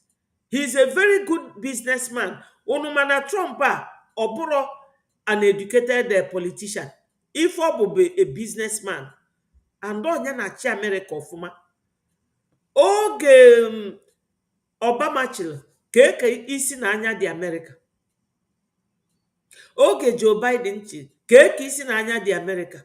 But nwoke a bụ peace loving man. Una fuge America bụ the leader of the free world. Una fuge no ojego na nke Putin ka o dozie anya na Zelensky. O nwere ndị a na-akpọ Cambodia na Thailand. Fa elozom iweta vidio ebe fa na-ekene Donald Trump. Fa jisi plakad etu a bụ isi Donald Trump wee na-ekene na ọbịa dozie elu fa na ndị Thailand. Because na Thailand bịa na-achakpodo ndị Cambodia etu a Nigeria si achakpodo anyị. We need the lobbyists, international ones, to lobby for America. America recognize it and Nigeria will never step foot into our soil. And that will end everything. Why lobbies? Of course, on the Onyocha believe na transparency, consistency, truthfulness, sincerity. Follow the law or offend your child. Even though na onwere onye no n'ụwa adịsị correct, but ọ bụ na iwe on the scale, on the balance, ọ bụ na ife ọma mmadụ na-eme ka nke ọjọọ na-eme, iwele onye anwa. Maka na onwere ebe ị ga-eje n'ụwa ife onye dị 100% good, including my very self. Ọ ife dị n'ife ụwa a na-anụ ọgụ eziokwu, a ga-enye ndị men on ground ife, and fa na-ekwu na our APM na-enyefe ife. Mana nke ka mkpa bụ nke a. Ojukwu enwetere, Ojukwu came for it, but he could not get it. Onye ndu Maazị Nnamdi Kanu, ndị DOS si no 80,000 ka fa na-akwụ monthly to their COS lobbyists during the time of Maazị. Then during the time of PM si na ya na-akwụ for 10,000 every month. So which one is cheaper? If you get so I went to America for we recognize okwu terrorism ona anyapule nation ke ife na akodi ife. So my people, onwe onye na-akọ maka amnesty report. Let us look into it, because all na-ekwukwa maka our okulu somehow about onye ndu. Onwe ife the guy na-ekwu maka onye ndu Maazị Nnamdi Kanu, our leader. So let us see. No.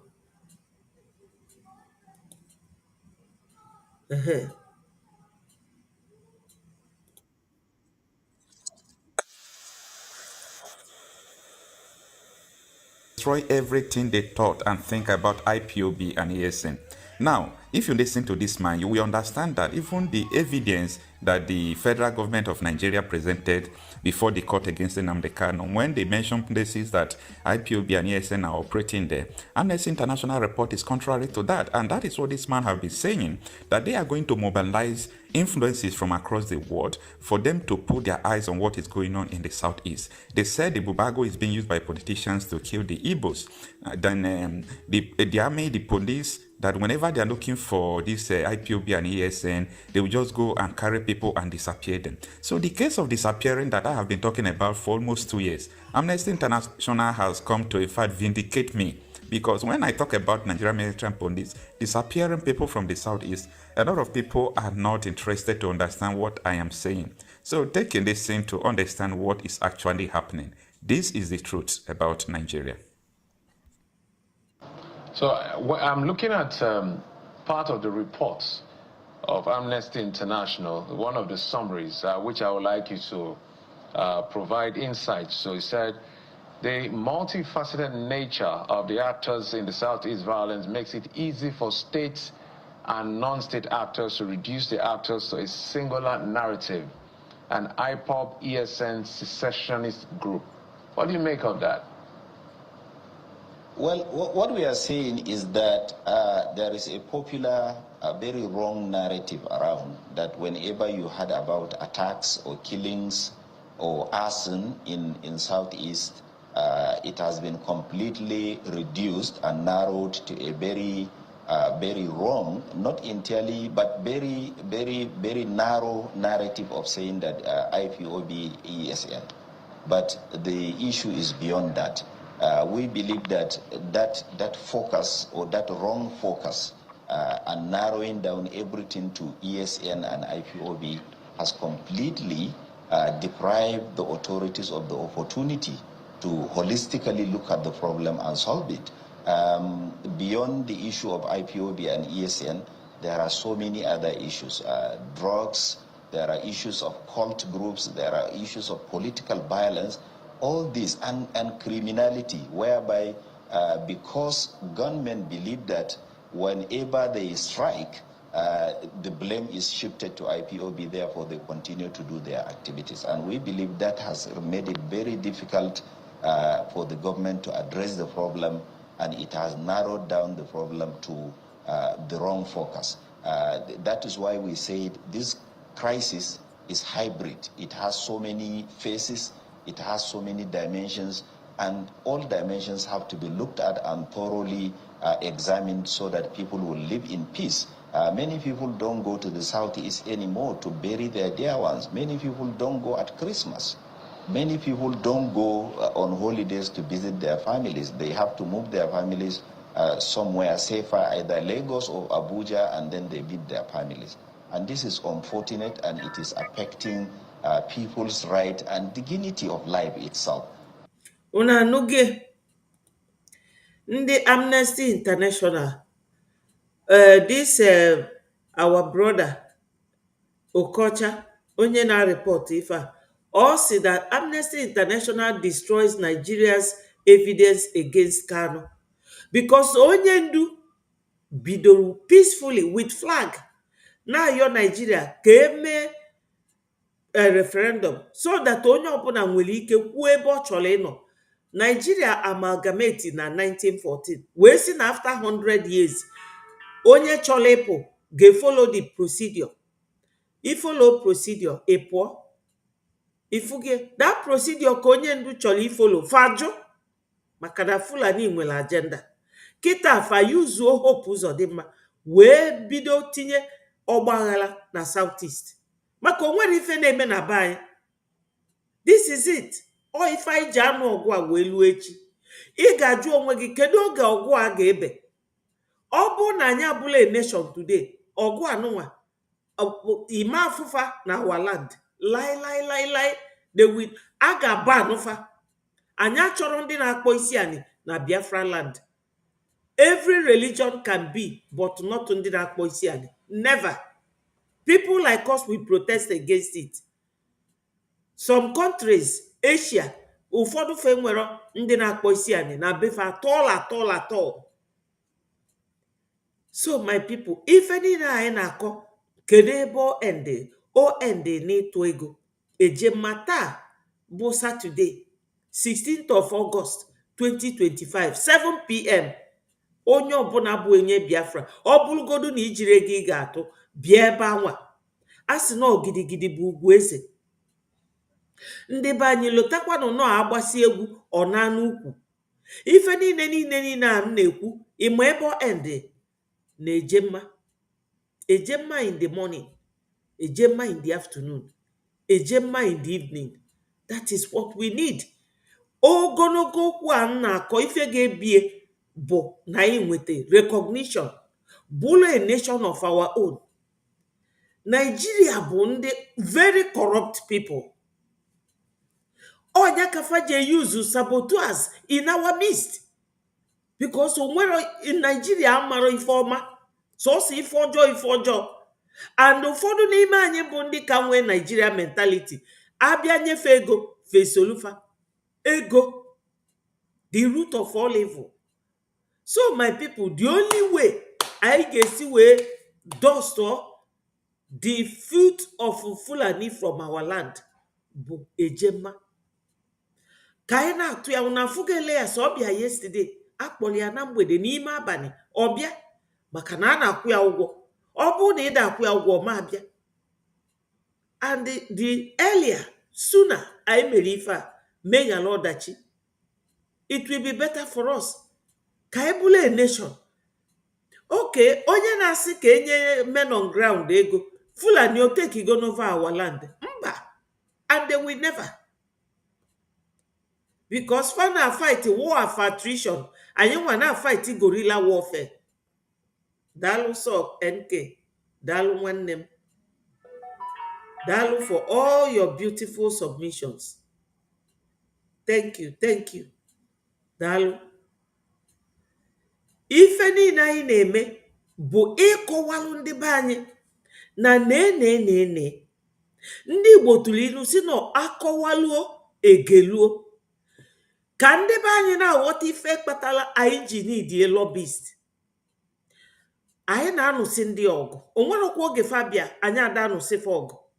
Ka anyị na-anụ ọgụ a, anyị na melizi, anyị aka emerilo, mana ife ga-eme ka anyị melie bụ anyị tụọ ego kwụọ ndị lobbyist, fa wee jee ije siri ike, eme anyị recognize, anyị pụlụrụ ana nation Nigeria na Fulani ana fana. If na other people ga rise, Odudu wa bịa kwube eziokwu, then ndị Benue kwube, Afonje kwube, ife a bụ nations. Nigeria tosili ịbụ 10 to 15 nations. Oh, maka na anyị dị kilikili etu a. Thank you, my gold. Thank you so much. I believe you must have been listening because we have said a lot. You know, oh, maka na Biafra atachila onwefa na Nigeria wee makpuru kemgbe na-anụsịfa ọgụ, onwere onye na-ekwu okwu. But inezi anya kịta, ịfụ na ị nwere ana our own nation, fa gba ọsọ maka na Nigerians bụ cowards. Fa agụrụ akwụkwọ, ụfọdụ fa agụrụ akwụkwọ mana ụbụrụ fa agụrụ nyaba akwụkwọ. All just their name gụrụ nyaba akwụkwọ, their brain esoro wee gụ dị akwụkwọ, onwere ifefe ama. So ụfọdụ n'ime anyị, maka na anyị bi na Nigeria for so many years, ụfọdụ n'ime anyị ka na-eme ka Nigeria. Fa chọrọ iso onye ndu, maka na ị na-efolo mmadụ, ị na-eme ife onye anwa na-eme. That's why ogu ụmụ ndị followers Jesus Christ bi na Antioch wee na-eme omume ka Jesus Christ, wee kpọfa Christians. Ọkwa ebe fa nọ wee zaba Christians, o anyị niile wee na-azazi Christians wee na-aga. Ụfọdụgo oge a ga na-akpọ anyị MNK nation, Maazị Nnamdi Kanu nation, because anyị tosili ịdị na-eme ka onye ndu kwechiri wee gwa Nigeria, I will never give in to you. With ndu unu na ndị gọvanọ, you can go to ọkụ mmụọ gbalie ebe anwa. Onye ndu kwechiri, anyị nwa tosiri ikwechiri. Ọ bụrụ ndị ọcha zie ndị Fulani bịa bribe ndị be anyị ka fa bụrụ nke a na-akpọ sabotu a, anyị esolu ndị sabotu a na sabotaji onwe anyị. Maka na ụfọdụ anyị aghọtara that na Maazị Oge Nkere ọ afia dị na Disbreji ebe registara ya na Ministry of Justice na America. O wee today wepụ this thing, mụnwa achịpụ m aka maka mme ife a na-eme, ndị obodo ejide m si na m na-incite trouble. Mana ọ Disbreji ifu na ada ndị ụchọ ọghọtara no Disbreji nyelie power o ji eme that thing ọ na-eme na France, because our government in exile, our right to exercise our agitation or freedom and liberty bụ Disbreji, and afa Maazị Oge Nkere na PM dị ebe anwa. Unaghọta, akọwaluo egeluo, nwoke a wee iwe today jee wepụ afọ ebe anwa. Anya that is the foundation adị scattered. Anya menwezi legal status nationally and internationally. All this Disbreji bụ our power. to operate in exile. All the registered. Onye ndu register nke na UK, na Cardiff. Maka ọ dị ka company. Onye nwa register ya. That big house, that massive house, anyị ji mee Biafra house na America. Unu ma onye nwe, Maazị Ogenkere nwe. His house with his name. Egie ka o ji gie. Maka na nwoke bụ ide. Ife ndị Anambra na-akpọ ide, onye nwere nkirike ego na-esi isi. The man o nwelile ego enweli. Unu amaro dị how rich that man dị. Maka na ọ na-ewetuta onwe na-abịa ekwula ya okwu. Anyị amara onye ọ bụ. Ndị ọcha na-asọpụrụ ya. Maka na o nwee workers, nwee business na America, nwee employees. Ndị ọ na-akwụ ụgwọ salary every month. Business ya na-generate li ego. Dịka etu Adangote dị, ọkwa etu APM anyị dị. Mana unu amaro because na ọ bịa wetu onwe. So kita ndị Amnesty International, everybody adigo forced to talk. Because fafugo na anyị nọ in alliance with America. So Nigeria Arms Deal can never break our alliance with America. That's the title of the program. They cannot. Everybody in Nigeria see now. Ayachuru fabanye bawa. Kita ka iji Nigeria na akpili. Maka Nigeria enwerozi nke fanwe. They have, that's far the balloon deflated. Our APM has deflated Nigeria. Maka fa jidele onye ndu, jide PM, chee na okwu agwụ. Fa maro na onye ka onye ndu njọ, na onye kakwa PM njọ, na onye anwa na-abịa. Our APM dị tough o. Ọ dịkwa tough. And also odu ayaga kita to get our recognition is the only way. Because oge ọbụla Fulani na-egbu anyị, egburu anyị na 1926. Oge egburu ụmụ nwaanyị Abarayot, fa dị 200, egbuo 50 of them. Egbuo na 1945, gbuo na 1953, gbuo na 1966, gbuo 67. Agha wee bido. Egbulo ne during the war, almost 5 million. Aka na egbukwa. So, ka ezi ife oji bụrụ na ndị a ga-asị nyarapụ lobbyist ka ejere anụ ọgụ. Aya ga-akwụsịkwa ịnụ ọgụ a. The only way a ga-esi kwụsị ya bụ ma inwe our own territory recognized by international communities. Or ife ọ bụ maka na ndị na-akụrụ na asịrị na-agbakọ unu isi. Fada akọwala unu. We Breji Media, we are the only ones that softens it for you people. Anyị nwa na-eme ka obi dị unu mma. Na-agwa unu ka unu ghọta. Fa na-egbu anyị nwa na-egbukwa fa. Ngwa why na Nigeria aka emeliro Biafra? Why? Ọkwa fa si na fa meli during the war. Oge fa kpọta Russia na Britain. Ngwa fa bịa merie enu kita aka ifo. Why aka ji wee nwee ebe ndị amị anyị nọ na-agba egbe? Fa bịa melie now, let us see. Oh, yeah, but the thing. Fa me emeli anyị emeligo fa. Okwe for this route now, that's the best. Nationally and internationally. Anyị emeligo Nigeria. And the farmer. And even ndị nwa bekee, ndị mbi na befa na support Fulani. Nke a ka ike ji meri kufa. Because all international law, they cannot, onwere any shortcut for them. Ọ bụrụ ndị Igbo fasi na onwere ebe onye anwa ji azụ eje. Maka na recognize anaghị kita fada mba. Fada mba. Onya bụ isiokwu. Ama m na fa ga na-eje ayọ ndị America fe recognize kwa na anyị. Mana mba o. The congressmen, our lobbyists na APM na-eje meet. Ndị obodo a meje nwuje na-emit fanche ofu. Maka na ndị anwa na-considerzi anyị kita based on that thing APM je gwọlụfa na their congressional testimony. O ife ọ bụ. A na-agwa ndị be anyị ụfọdụ fa na-efe isi kpakakpaka. Maka ọ bụrụ ndị dịka unu nọ here dị responsible, dị properly and well educated. O nwee onye na-agụsị akwụkwọ ọ bụrụ for the name Dr. this Dr. that, mana brain ye soro wee gụọ nya bụ akwụkwọ. So my people, We have been here now for 1 hour, 54 minutes. Let us listen to this guy and we will call it a day. Kaijeche, our evening fundraising. And that is why we said that the problem has to be examined. The narrative has to move realistically beyond narrowing it down to IPOB and ESL.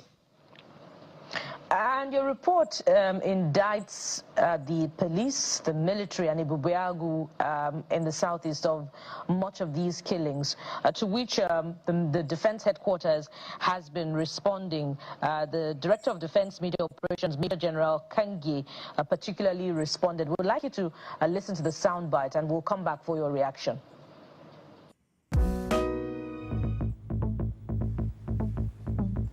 Copilot, how do I simplify my research? Like I always tell you, everybody would phone in his hand, mobile phone, Android phone, is a potential source of information to the whole world, not even to us here. As you are sitting down now, you can say information to any part of the world that you want, and you say what you want. Nobody will tell you for that. You have, because there is freedom of whatever you want to do.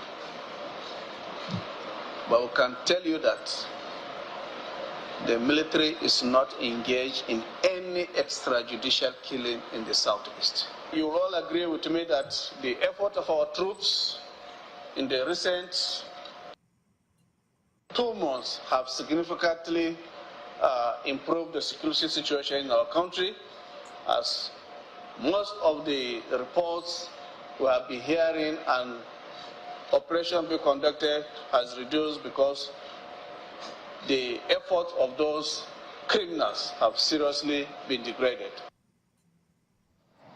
There you have it, the response from the defense headquarters. And in fact, if you listened, if we were able to take it further, you'd have heard him say that Amnesty International's position is consistent with your long-standing posture towards the Nigerian military. How do you respond? Now, my people, our brother made mention of this. Look at it. Mark Gold, I don't know if you are still around, also that Canada now confirmed that Nigeria is a terrorist organization. Neyeba, People's Gazette, Canada court is not just ordinary saying. Canadian court declares APC, PDP, that's the ruling parties, terrorist organizations, denies asylum to fleeing Nigerian politicians. Unu na-afịa maka na adem ekwu okwu ebe a without evidence. Nchọrọ a na-ikwu anything, iwu bụ nọ ife mfụ mma na m ga-eproduce nwu evidence to what I am saying. Ọ bụrụ ịbịa welu mmadụ na-agba asịrị. Biafra abịago abịa, ọfọdụ nwantịntị. Ndị a niile Canada, fafụrụ ana na America recognize anyị today. All these countries will recognize us. Before you know it, Biafra is here. So my people, gịnị ka a na-akọ? Gịnị ka a na-akọ? Nigeria knows dive go. We can't help them. Well, I think what the defense spokesperson said is completely wrong, and I believe he hasn't, or they haven't read our report. In the report, we also mentioned cases where military men were executed, their bases attacked or their barracks attacked. We also mentioned the fact that because of consistent attack on security agencies, which are unlawful as well, they could not be able to do their duties effectively. And we also mentioned cases where soldiers were executed by gunmen.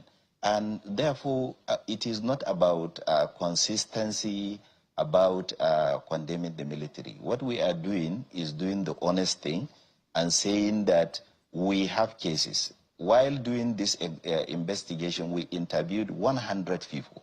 And out of that 100, 95 of them, we interviewed them face to face in the southeast region. So we have our evidence, and we believe that the military should take time to read this report and look at cases.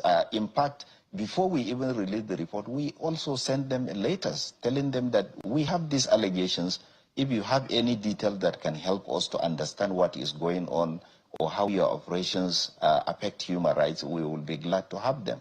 And we didn't hear from them. Therefore, I don't think that there is any weight or any credibility to the claim that we are consistently against the military. We have nothing against the military, and we always believe that they are doing a constitutional. My people, military are the ones being used now by politicians. Hope Uzodinma, David Umahi, Wike used military. Obasanjo used military. They have been using military to buy our people. Look at that military man lying. Ịmakwa na enwe m videos ebe fa na-eji agbagbu ndị be anyị. Mana YouTube na Facebook will not allow us because of community rules. No, all military na-egbu ndị be anyị. And the famuma wee mee ka YouTube maka fa bribe chala all these people ka fa ghara ikwe ka ị na-egosi ụdị ife a. Unu mana o socha na ife fa ji ekpe PM ikpe na ọ na-abịa display ebe egburu ndị amị. Gịnị ka ndị amị na-achọ na Southeast? Kama fa ga-eje Sambisa Forest jee chụba terrorist fa abịa na-achụ ndị Southeast. Hopeless Uzodinma na-eyuzu ude na-eri ozu. Okay, Ebube Agụ kedu ife ọ bụ? Anyị nwe ESN during the time afọ mụrụ Ebube Agụ. And ESN ka ebu ụzọ fọmụ, do we need to have two vigilante groups? What were they waiting for until Onyendu came and formed Kedafia, ESN? Yes, repentant Boko Haram are all in the army and police. Fajulu na our house, na homes. Fajulu everywhere. So Amnesty International, who are now speaking up, they are very correct. Constitutional responsibility, but that does not deflect the fact that they have to comply with human rights, and we will not shy away from pointing out whenever human rights are violated, because security is for people to live with dignity, and if it ends up becoming a means through which people are deprived of their personal liberty, we have to say it, and we have to say it bluntly without fear. We may not, it's not difficult to understand when criminals carry out criminal acts, but let's talk about this part of extrajudicial killing in terms of an explainer here. Well, the DHQ was just given his position. I don't think they put out as many facts as possible, but they dismissed the allegations in clear terms. So when you say there's extrajudicial killing, give us maybe an instance. For example, is it the fact that they catch a criminal and they kill the criminal and without a due process, or innocent people are caught in the crossfire? What exactly is the nature of this extrajudicial killing? You don't need an expensive solicitor to write your will. Protect your loved ones and assets with a professionally written and legally binding will for just £19.99. If you don't have a will when the worst sadly happens, the government will have complete control over your assets, while your family and loved ones have to apply to the courts to regain any control. And without a will, your home, money and assets will end up going. Well, the extrajudicial killings that we have recorded included raids. My people, you are not clicking the like button. Please go ahead and click the like buttons. Please. And subscribe to Betty4 TV. We need it to promote this page from YouTube and Facebook. maka na onwere ifefa na-achaji anyị. The only requirement bụ na anyị ga-agba mbọ na-enweta more people maka advert ndị YouTube na Facebook. Unu fụ na nke a na-eme from YouTube now, a lot of advert comes in. No ifefa na-achọ from us. They don't charge us any money. The only thing fa na-charge anyị bụ more people. So click, like, share and subscribe so that kafana afu na inwe more people na our page. As I said, they don't charge us any money. Hello Solomon, daalụ nwanne m. Biafra son, I love you. I love you guys. Ezigbo ụmụnne m. Agwa m unu na this platform Breji Media, ife anyị na-ewetele unu bụ ife obi aṅụrị. Our lobbyist bịa yesterday, akpọgo m his voice na space wee na-agwa anyị si anyị anwụ na ngwọ na nkwuenu na-abịa, na ife anwa bụ na ya filu no propaganda. Ife delu si na Nigeria na-eje ka America lesifa ngwa agha. People's Gazette of 14th of this month, 2 days ago. So yesterday he came, ya na APM na success. Unu for I dey intact. We are intact. We have success with us. We have our APM. We have lobbyists with us. We have Amandabri. Ndị a niile na-agbakapụ fe nwere legal backing. Fe nwere legal backing. This Breji dị registered n'afa Maazị Ogekere. O nwere ebe fa ji azụ eje. Iwe wee ya today oje wepụ afịa anya akwụrụ na nkịtị. Ife njem ife a na-eme na bụ maka Breji. Ọ dị registered as government in exile. Ọ ife nyekwala anyị ike. If etu anyị na-eje na-eme demonstration na embassies, all this Breji nyere anyị ike. Unu na-aghọta? So anyị na-abịa ebe a ime unu ka unu dị happy. Anyị adabịa ịkụrụ unu asịrị nke ga na-agbawa unu obi. Iwe ewego ndị be anyị too much. Anyị achọrọzi ka ndị be anyị na-ewe iwe. Anyị achọrọ.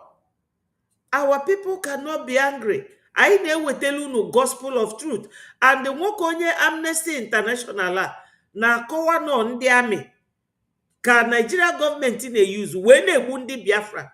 And na ndị Biafra nwere legal right to be left alone. Not against their human right. Una fuge kita, everything is coming out. All the news unu tosi enu.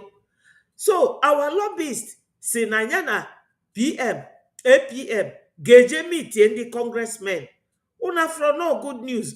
Si na ọ bụrụ na eziokwu na Nigeria chọrọ igo ngwa agha from Nigeria. No congressmen na nwere right to pass the bill ka e wee lee nya bụ ngwa agha. And no fanwa bụ ndị fa ga-eje meet. Na such a thing na ọ bụrụ na eziokwu, ọ bụrụ if and only if no true na amele ya bụ ngwa agha. So all ife ga na-eme unu ka unu dị happy ka anyị na-eweta. And my people, otego anyị na ndị a nụbara agha. The only thing ga-akwụsị ya bụ recognize anyị. I bụla a nation of our own. So we need to contribute money. Ka e wee na-akwụ ndị ụgwọ na-enyekwa ndị nke na-echebe anyị. Ọkwa Nigeria si na fa winụla anyị oge Russia na Britain na Egypt na 1967 na 68 wee luo 1970 fa wee merie. Ngwa kịta fa bịazịa merie anyị ka ifo. Faron go over our land. At least anyị nwee ndị na-anụrụ anyị agha. And fa na-confirm na ọsọsọ Maazị Ogekere na-enyefe ego bute ụzọ ekwugie. Commander Jetu kwuo ya ka ife ọzọ. All multi-dimensional approach ka our APM. PM bụ onye rapụrụ that legacy. APM followed it up. Ndị niile a unu fụ na-agbakepụ bụ ndị deceive PM. Ndị na-achọ ọchịchị. Mana ọchịchị fa fenwero gọọmenti. Fenwero. This is the government here. Breji. That's the government registered in his name. That our massive house in America, bunke Maazị Ogekere. If I can many people are maro, oh nyangwe that house, that government house bunkie. nwoke nwere ego na-esi isi, o nwere businesses na America. Na America o nwere businesses na-arụ ya, nwee ndị ọrụ ọ na-akwụ salary. Ndị a niile na-eme attack, fa niile na-erisikwa ego dị man. Ogologo akpịrị ka ndị Nigeria. So enwetu Biafrans, ụfọdụ ka na-eme ka Nigeria. Ndị otu anyị bụ the core Biafrans. Anyị achọrọ anything.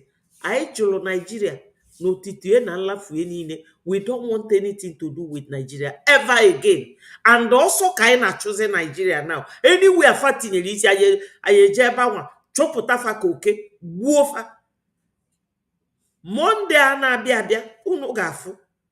Maka yesterday ka the lobbyist bịa gwa ndị Biafra okwu na space. My success, my APM, my information. My people, we are winning. Ọ fọdụrụ nwantịntị, onye ndu si na Biafra ga-abịaliri. Unu afrịa na matonu go to keneri, talkative.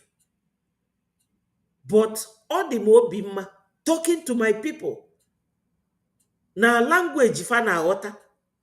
Unu aghọtago? Ọ bụrụ ịbịa na akọrọ na asịrị na-agwa unu ife ga na-agbawa unu isi, mba. Ọ dị good ka agwakwana unu nke ọma, ka unu wee nwee obi wee tụọ nya bụ ego, maka na unu nwa na-atụ ego. And I praise all of you for donating till this stage. I praise Biafrans. Yes, I praise Biafrans because anyị nwere anybody. Anyị dị ka ụmụaka nnefa na nnafa nwụrụ. PM nọ n'ime, onye ndu nọ n'ime. I still na-epush ya ka ndị ụchụ, ndị ala, ndị gụrụ akwụkwọ mana akwụkwọ agụrọfa bịa na-akọ eri. Ife ga-endi agha niile anyị na ndị zoo na ndị nwa bekee na-achịfa, ife ga-endi ya bụ ma ebule nation of our own. Ọgwụsịa ike agwụzịa ndị ọcha na-enu ndị Fulani aka n'ike. Ike agwụfa because they can't change it. They will not change it. And I see UN. All America bụ UN. So, lobbyists here anyway, or PM with area. Why are they attacking it now? That means they were lying to PM. Okay, Mazi Simon Ekpa not here with them. That they all deceived him. Or trust offer. Manuche fa de ebozo. Ụmụ Orienta gụrụ egwu si na okwu na igekwu ihe masịrị ya, mana omeni ga-emekwa na ihe bụ uche. Ndị a niile gbakapụrụ agbakapụ. Ọfanwa ka onye ndu na-akpọ separation of the chaff from the wheat. I don't cry about them. But ife ji wee kwute okwu fa bụ yesterday oge anyị na-stream ife a na comment section mfu nkịta ala osina ya bụ Joy Irobi. Ndị na-aza doctor mana fe nwere ụbụrụ. Talk to your people with a good voice. Tell them the realities of life. It's true, no na fear, but tell them the truth. Stop lying to the people. Oh, Mazi Oge Nkere ka afia dị na this registration of Breji. Ọ bụ na ọ dịrọ registered, we have no right to do anything. Any country no ime ya fe jide gị. But because o register again, I want the legal backing. And they don't have it. They don't have it, my people. We are winning. Na ife Amnesty International na-ekwu ebe a. Ọ si na ogbugbu ndị amị na-egbu ndị be anyị, ndị amị na-agọzikwa. Amị ju na Biafra land na-agbaba anyị ọkụ, na-egbu ndị be anyị, na-ebefe onu, maka na terrorist group are converted from Boko Haram to military. And the APM ejego America goal FIFA na 4 pages. O delie deju afugom the thing myself. If I want to go on America 2 weeks ago. Onya ka lobbyist anyị kwu akpọgom his voice. You know, o si anya warena. No congressmen bụ ndị na-enye bill power to sell any arms. And na fa na-eji meet ifa ma ọ bụrụ na eziokwu, because Nigeria propaganda onwere ifefe ejiro onwero and gota media People's Gazette onye makwano Nigeria onwe mainstream media fe nwero ndị fa nwe dị corrupt dị compromised fa na-eri bribe aka azụ enyefafe eri emechi ọnụ they don't report anything like this thing m na-egosi unu kịta ị nwere ike ife ya ka fa na-report ya one of our brothers a na-akpọ Okocha Marcel ya report to this one. Well, afugom channel ebe a, let us just keep watching. Nke anwa gbasara afa For example, in places where members of IPOB or ESN are suspected to be located, in the process of those moves to either arrest or carry out security searches, that is where this kind of extrajudicial executions happen. And there are cases where people are picked up from their homes and they are never heard of forever. We have, in the report, we documented cases of at least 4 people who were picked up by security men and nothing has been heard about them as far back as 2021. And let me take you back to 2016. Our work on the situation in Southeast does not start with this report. In 2016, we released a report documenting atrocities committed by the security agencies. And we continue to document these incidents, and if the military and the police and any other agency is interested, we are glad to give them details of families, of people with names and addresses and date of birth who have been extrajudicially executed, not only by the police, not only by the military, but also the Bube Egu, which is a paramilitary outfit set up by some governors to address incessant security crisis in the region. And they ended up becoming a means, as we know, vigilante all over Nigeria do this because they don't care about human rights and they can easily be manipulated to go after enemies of politicians or something like that. So we have our evidence and we are very glad, we are very happy to present those evidences, and we are always in touch with families of victims. And we believe that there is need to do a soul search about these things. Let us come and sit down, look at those cases, and find out who did what and when, and let us make sure that the full weight of law come in to ensure justice for the victims. I want to read another line in the report. It said there have been cases of military reprisal attacks in several communities in the southeast in relation to the activities of IPOB, ESN, and gunmen, leading to human rights abuses. Perhaps is where the military is responding from. But let's talk about a place in Imo State where we understand there's a place called, I think, Tiger Base. I have personally gotten reports of people saying that place is hell on earth. Literally, like if you get there, coming out of that place is going to be by the grace of the Almighty God. I think it's called Tiger Base. The first time I heard about it was before the election. I think the Labour Party governorship candidate in that election was the one talking about that particular spot, Tiger Base. So what have you heard about Tiger Base and the alleged atrocities being committed by security agencies at Tiger Base? Yes, my people, this Tiger Base is the military camp in Owerri, where Udene Reliozu Hopeless Uzodema is controlling. Hopeless Uzodema a na-egbu ụmụnne anyị ebe anwa enwe fridges ebe fa na-etinye arụ ụmụnne anyị fa na-ebepụta na-ele. Hope gbachi nkịtị ka ife melu Hope ji bụrụ gọvanọ n'Imo steeti mana o bi na Abuja. Unu mana ife anwa dị illegal, ọ dịrọ legal at all. You cannot rule the people by proxy. Ife anwa ka a na-akpọ proxy governance, governing the people, ibili obodo oyibo, ibulu chief na village unu. How do you know about the welfare of the people? How? How do you know about their welfare? How they feel?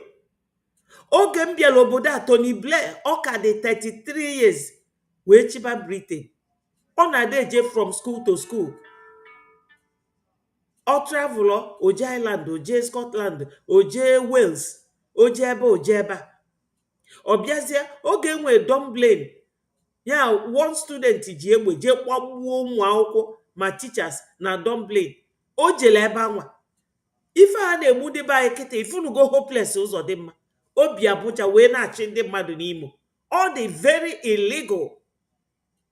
The moment he left that Douglas house, ebe onye ndu na-akpọzi Konso house, n'Owerri, the state house, the moment he left there, he has denied himself of the right and privileges of being a governor of a state. Ọ bụrụzi gọvanọ, nwerozi power, mana ndị be anyị onwekwa na onye na-akụziri fa. O nwere onye na-akụziri ndị be anyị. My sister, you carry adaluso. Thank you so much. O nwere onye na-agwa ndị be anyị right fa. Ndị ala na-akpọ onwe fa independent media. O nwere ife fa ma fa na-agwa ndị be anyị. Oge ọbụla fa bịa na-agwa ndị be anyị, ndị amị na-aṅụzi garị, ndị amị na-emezi nka, oge nkere sikwa sịrọ. Fa mara na oge nkere bụzi Biafra for now. No afia dị na this thing. Ya ka onye ndu ji wee gwa success, ya gwa ndị Biafra to protect this man with everything in us. Maka o wee iwe today, wepụ afia ebe anyị ada. Biafra gbasa both nationally and internationally.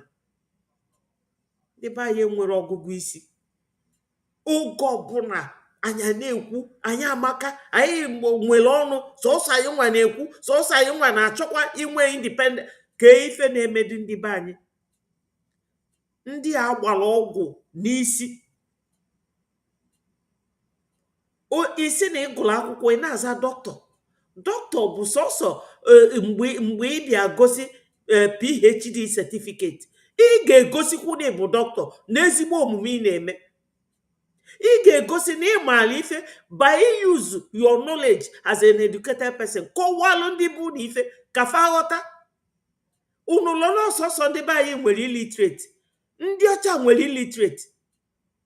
O nwego oge nje meetie somebody na bie onye ọcha, ọ na-akọwala m na ya nwere passport, na egwu ịba ụgbọelu na-atụ ya, na ya nwere andịna ya chọrọ ije. Nsị ya ma ọ deje holiday, ọ sị na ya deje. So ọ bụrụ sọsọ ndị be anyị na-abụ illiterate. Isi na ịgụrụ akwụkwọ, were akwụkwọ ịgụrụ bịa lụọ ọrụ ndị bụ n'ọrụ with obi ọcha. Ọ bụrụ ịbịa na evilify ya na innocent man wetụrụ onwe ya, na unu makwa na oge nkere bụ milonia na dollar like Dangote. O nwere ndị na-alụrụ ya ọrụ, unu a na-akpali nwoke a because na o wepụtara onwe nye unu free. That massive house a na-akpọ Biafra house na America, onyanwa nwe the house and many more onwe na America. Unu amara onye nwoke ama. Ịma na oge ụfọdụ ifesi elu ndị a na-agbala anyị egbe naanị before anyị eme donation, o were ego nyefa. Na unu chụgide nwoke a chụpụ ya, ife afịa anyị arụ. Ya ka onye ndu ji wee sị success nyazie anyị. Anyị mara ife anyị ga-eme, anyị chedo nwoke a with everything in us. Negodo onye ndu bụ onye nọ n'ime. Bịa na-agwa unu mechinata ọnụ. Ka anyị work all together, maka na ndị ọcha na-awọchi anyị. Ndị a ọ ga-achịnwukwa onwe fa. A na-agwa unu n'elu na na-akọ naanị. The man dị very kind, very nice. Ikwucha kosi ya ọgbachi gị nkịtị. Ndị niile a na-akụ ya ọnụ, o nwere onye elire ego this man. O nwere onye elire ego. Because etu akafa ga na-eberi akwa, ọ na-enyefa. Nke ọzọ beri akwa kọmputa, o bunye kọmputa. O bunyerokwa ya ụdị nke ma na o bunyere Apple a na-ele $1,000 something. Oge nke m bido wee nyebe nsogbu, msị mma ya gwado nwoke a maka ọ bụrụ ife ọ bịara ime bụ ịgbala anyị boy. He brought himself down. Ọ maka na ọ bụrụ onye na-eme mkpọtụ, ọ bụrụ onye na-eme gragra, unu ewee malụ how rich that man dị. Onye nwe foreign currency kịta bụ ego o boronyelu oge PM nọ $68,000. Unu akwụghị ya. Nigeria Biafra aka akwụrụ ya the money. Anyị ka ji ụgwọ plus many more. Ego kwụla ya iji wee jee Finland, onwego onye kwụghachiri ya. The money oge PM nọ ewepụta that account wee na enunye ego. Anyị nwere almost how many millions of dollars there. Ngozi ji nyaba account o wepụta gị. So my people, anyị abịara ebe a ime exchange words. Today bụ our fundraising. Onye mara ife a na-akpọ nsọpụrụ ya nye oge nkere wee kene Chukwu na Chukwu kele ya ọfụma. Anyị nwere mmadụ nwoke anwa oide ka ọ bụ na dọla o, maka nwoke a bunata ego na naira. Unu afụ na Dangote amafụrụ azụ ya anya. Ego a Dangote nwe bụsikwa ego ndị governors na ego ndị head of state. The man bụ ajọ money launderer. APM anya nwee ike inwe ego karịa the man ma o bunata ego ya niile na si ka ya gbanwee ya n'ego ndị be anyị. And ọ kpala ego ya in a decent way, because oge ọ na-register this breji or passport ya, his date of birth, his house address ka o ji wee mee everything, all the shorty or if ọ bụ for us. Unu na-akpali ya for no reason. Kama ị ga-adị grateful to this man. Maka na ndị na-akọrọ unu bịa na platform fa eluo 1,000 2,000 ọ na-akọ eri. O nwere ike ịgwa ndị Biafra ife dị etu a. O nwere ike ịkọwalụfa the meaning of lobby to lobby. O nwere ike ịgwa gị functions ndị lobbyist. O nwere ike ịgwa gị ife fa na lobby for. Ọ mara ya. Common COS ajụrụ ya si ya kedu ife COS. Anọ m na platform ya, mmadụ na-ajụ ya si ya gịnị bụ the meaning of COS. Ọ sị ya no, chief of staff no. Americans na-akpọfa COS. Britain na-akpọfa secretary of state or secretary of onye dị etu a. Ngozi bụ secretary PM. Ka unu wee na-aghọta every country ebe ife ndị America na-akpọ president ka ndị Britain na-akpọ agent. Onye bụ agent for you inweta something, mana America na-akpọ ya president. Apụta sị gị who is the president of your company. Ọ bụ na ị register your company na America, ọ ife fa na-akpọ ya bụ president. Madam Vam si unu na ọ chọrọ ịbụ president of Biafra. Just to look at it. I am at war. If you can't expect the man to act here like a sovereign nation, because we are not yet one. Oka nwere onye recognize like enwe Montevideo Convention criteria to become a nation, where UN criteria onwere nka anya can reach here to the end. Anya merit anya nwego some because of the structural layout PM ume. Mana ịbụzi a nation anya ka abụrụ ya. I can on exile. So in nwere ike act now like a sovereign nation dịka Ibrahim Traore or Mali. Ifugie. So na enwe ka ndị nọ n'exile si alụ nke fa, which is what our APM is doing, using the congressmen. And Jim Moran oge anwa ọbịa mee onwe introduced to PM, anyị niile nọkwa na space. The man si na ya bụ ex-congressman. O wee mesịa bịa menye his lobbying firm. Elias bụrụ his partner. And ọ bụ na iyuzuru ọfa, ịma banye na that place. Maka security ndị America bụ kpọcha. Oh, top notch. Security federal ka Nigeria. Anybody can enter anywhere. Una anụrụ oge nwunye Buhari anọ na-agba egbe na Sorok. It can never happen in America or even Britain or France or Germany. Such thing ademe. Like in n'obodo Ambi, onwe certain cases ị ga-enwe akpọ gị ikpe na court, I wee jee na court.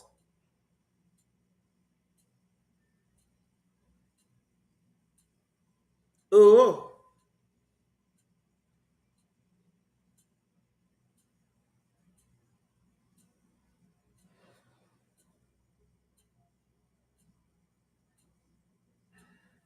ọ dị egwu. Richest man in Africa because of money laundering ka ọ na-eme. All the governors.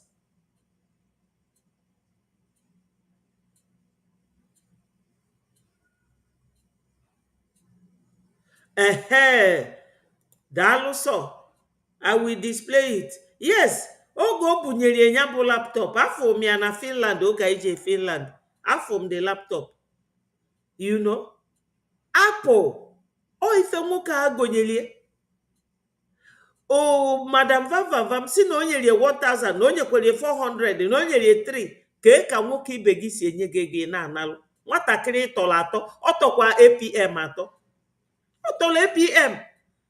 Afọ m APM na Finland. Ọ nwatakịrị ka ọ bụ. Ọ tọrọ ya, tọpịa ya isi. Ọ na-enye gị na-analụ na-eri bribe. Ị marọ na ilie ife mmadụ wee kwuto onye anwa na enu na anyị ga-ekpe gị ikpe. Unu na-ekwutọrọ ya for what? Ọ karịrị unu. Ọ karịrị unu. You know? Nwoke a afia dị there. And o meghị ife a oge PM nọ. PM enwere any problem with it. Ọ bụrụzi unu nwa bụ ndị enwere ife unu ma na-abịa anụ ọgụ. Ka eme adọsasịa ife niile PM put together. I mean my people. O nwere ife na-adị mma ikwu. Ka m gwa unu obiọma na-akpa unu. Ọkwa ifo Nigeria. Anyị na-akụfa gwogwo. Anyị ga-etifa mgbada nwụrụ anwụ n'isi. Anywhere fa banyere anyị abanye wee mebielu fa business.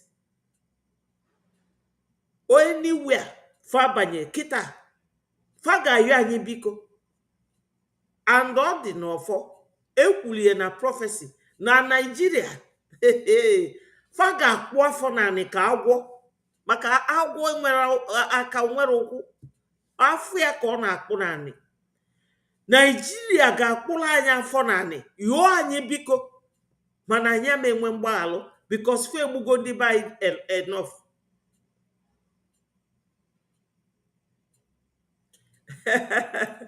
Hey, my brother Vic. APM anyị bụ nwatakịrị. Madam Vam mụrụ ya amụ. Ọ mụrụ ya amụ mana ọ na-enye ego ọ na-analụ na-eri. Onye agụ. Onye agụ. Gị nwa bụ nọ nso inyekwu ego kịta ọ ga-analụ gị rie. Maka na agụụ jie. Agụụ wretchedness. Ọ na-akọtọsi nwoke mmadụ. Nwoke ga-akwụ ya ụgwọ kwụọ ya salary. Iwe na-ewu bụ na achọrọ ya. Disgrace ya ife bụ iwie. Ife niile ọ na-agwa unu bụ asị asị. Ọ da-agwa unu nke bụ eziokwu. So ka anyị na-egekwa ndị Amnesty International a na-eme Nigeria expose. Ife niile ga-eme Nigeria expose bụ ife anyị ga na-akọ kịta. Expose Nigeria. Expose Nigeria. O nwere ebe fa ji azụ eje. Biafra ga na-akụfa gwogwo. Right now.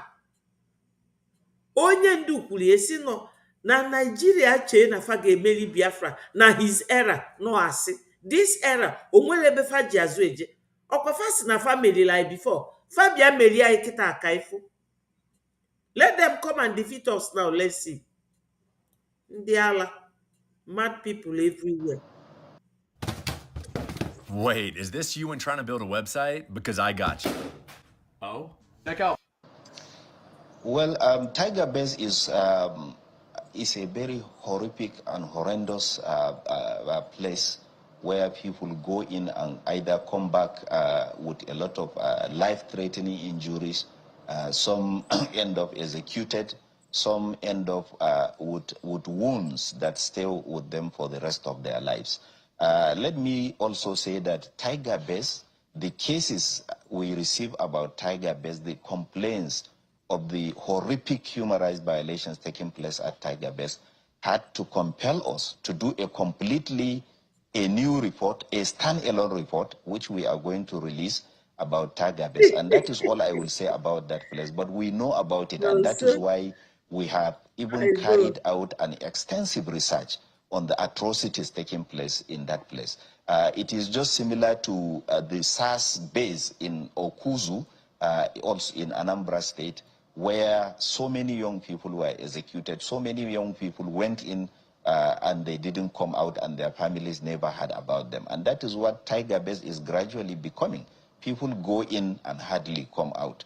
When they come out either disabled because of torture or other horrific, inhuman treatment. And we believe that the authorities have to investigate that Tiger Base. But as I have said, Amnesty International had already carried out an extensive research. And when it's due, we are going to release a standalone report on the atrocities happening in that place. Is it the same with Anambra as highlighted in your report? And I'm going to read from it. It says, in several towns in Anambra, including in Obosi, Awka, Onitsha, Ogidi, and Umuoji, cult groups operate unchecked amid a thriving drug business, with hundreds killed in cultism-related clashes. What can you tell us about your... Thank you, Nonso, my brother. Handsome man. Daalụ. Daalụ. Chukwu gọzie gị. Anyị ga-afụ na space ma ọkwanụ na Kedafia fundraising. I just try play the rest of this video so that I will close down because I started some hours ago. Thank you so much. I appreciate you. Engagements with the police and media investigations about the atrocities being committed here, and why is there a helplessness in tackling this? Well, if you read some parts of the report, you see that we have mentioned the fact that places like Obosi and other related places where there are huge killings as a result of cult activities, we have made it very clear. The reason why this... Yeah, Nonso, click, there's a link. There's a link there. If you want to join me, there's a link. Or should I send another link? Let me do that. Thank you so much.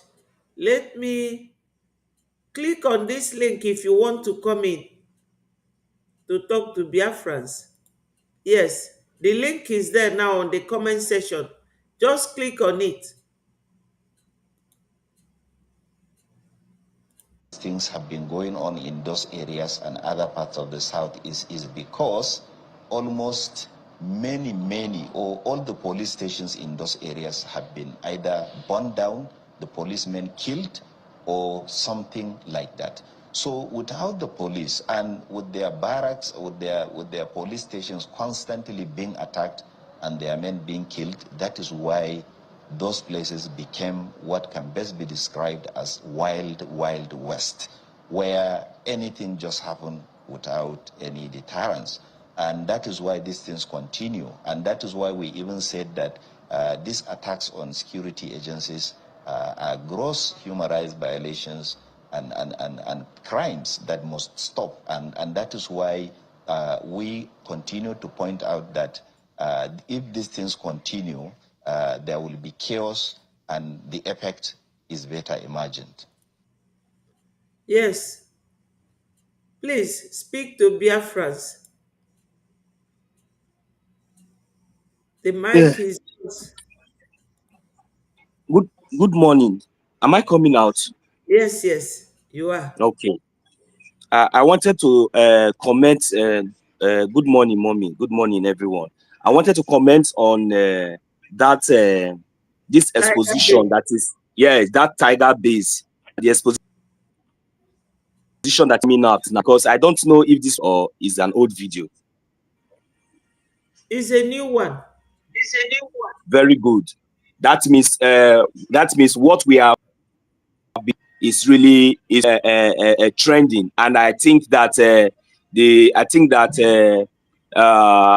people are really taking note of the expositions. I'm very, very happy. I really want us to cut out this very part, even though I understand that the journalist that was interviewing this man, the issue of that tiger base came up. We have all seen the way she diverted the issue and was bringing something different to cover it up. Though I have not listened to the full video, but this is what I understand. You see that tiger base. I want the world, every international community, the whole world, and especially the zoo. I'm about to favor now. Especially the zoo, the whole world, the international community. Please, you see that particular tiger base. It is located in the old Imo State. In the old Imo State, because now we are Biafra, we are not Nigeria. I am a Biafran. I am a Biafran. I am not Nigeria. The only thing that is remaining now is that we are making sure that we are fighting for our freedom to liberate our land, because this Nigeria people, they have committed so much atrocity, and you can confirm it from them, from their own. You can confirm it now. That we have been shouting. That is where they kidnap. That is where they kill, they slaughter our mothers, our brothers, our sisters. They have deep freezers. That is they have cold rooms in that place. Is not barrack. That place has become, oh God, am I still coming out? They have kicked me out. Yes. Oh, let me continue. I don't know what is going on here. That place has now become where they sell human parts in Nigeria. The headquarters, the capital city of where they sell human parts is in Tada Tiger Base. And that tiger base is located in Old Imo State. This atrocity has been carried out by the Nigeria, no any other entity, no civilian, no courts. Am I coming out? Yes, tell them that it is an army. It's supposed to be an army barrack. Yes, this place is supposed to be an army. Yes, it's supposed to be that is a tiger base. Is not it's supposed to be an army barrack. Thank you very much, mommy, for giving me that insight. It's supposed to be an army. Tiger base is an army barrack. It's not a garage. It's not a motor park. It's not maybe this Hesman land. No, it's an army. It's supposed to be an army barrack in Biafra land. By these occupiers, by these aggressors, these people that have turned our land into a human slaughtering. That is officially. This tiger base is an officially based by the Nigerian terrorist government in our land. They have been doing this thing for a very long time. Yes. Today, now, as we are speaking now, there is an ongoing war in Okigwe. And this Okigwe is still in the same Imo State where they still have this tiger base. All these people that they have been killing, they have been disappearing, that they are not reporting, is still in that place. I am urging the international community to take this thing serious. You see how this journalist just tried to wave it and start bringing nonsense, junk, nonsense, stupid, nonsense, very evil.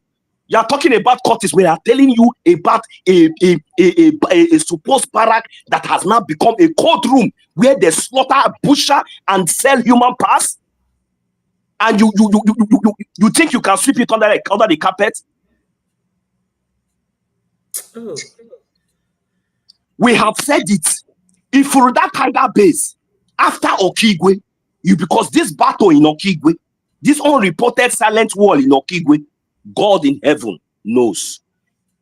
Chuko Kika Biama has risen up his hand. We know, me as a Biafran, I pay my Biafran tax.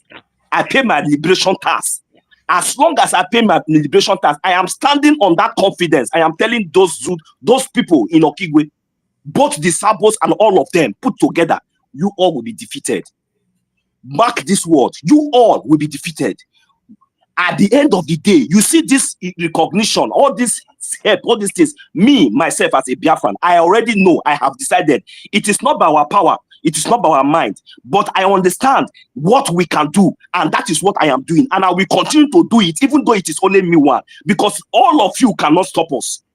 That is the reason why I have said it, that Chuko Kika Abiyama has already risen up his hand, and nobody can bring it down until the battle is won.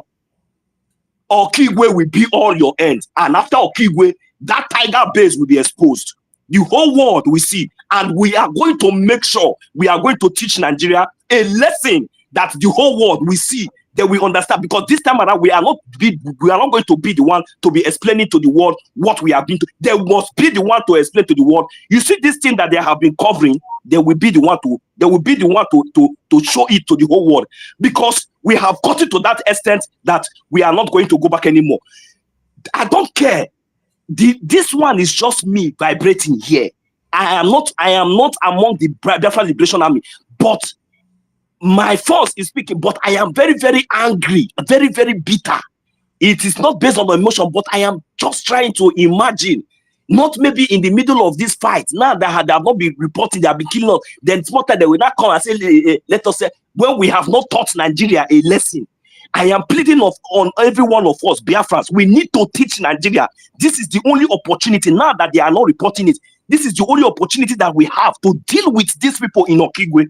Yes. Teach them a lesson in Okigwe, so that when they go, they will begin to spread the gospel. That is what I am pleading to. That thing that we are going to do next year, that thing that we want to do tomorrow, my brothers and sisters, it is now that I want us to rise up. Even if it is one agenda, let us use the power of our numbers to deal with. Teach these people a lesson in Okigwe. I will be satisfied. I will be satisfied. Let me see how they will not carve the gods to see any Biafran in Migodo and cough. We are here. Who are these people? Have they eaten? Okay, even though they carry armor tank, they carry everything and come. Is that why we should disappear from this earth? When God has given us everything that it takes for us to stand our ground, who are we waiting for? Our leader, Mazin Nabdekano, is suffering there for more than 5 years. Nobody is talking. Who is going to do it for us? If we are the one that is going to do it. But my promise that I'm giving to the zoo, that you see that Okigwe, they will suffer. And this tiger base must be exposed. Thank you very much. God bless you, mommy. Thank you, Dalu. Thank you so much. Thank you. Everybody have heard this Amnesty International guy. Solomon, are you there? Solomon, we are going to go now.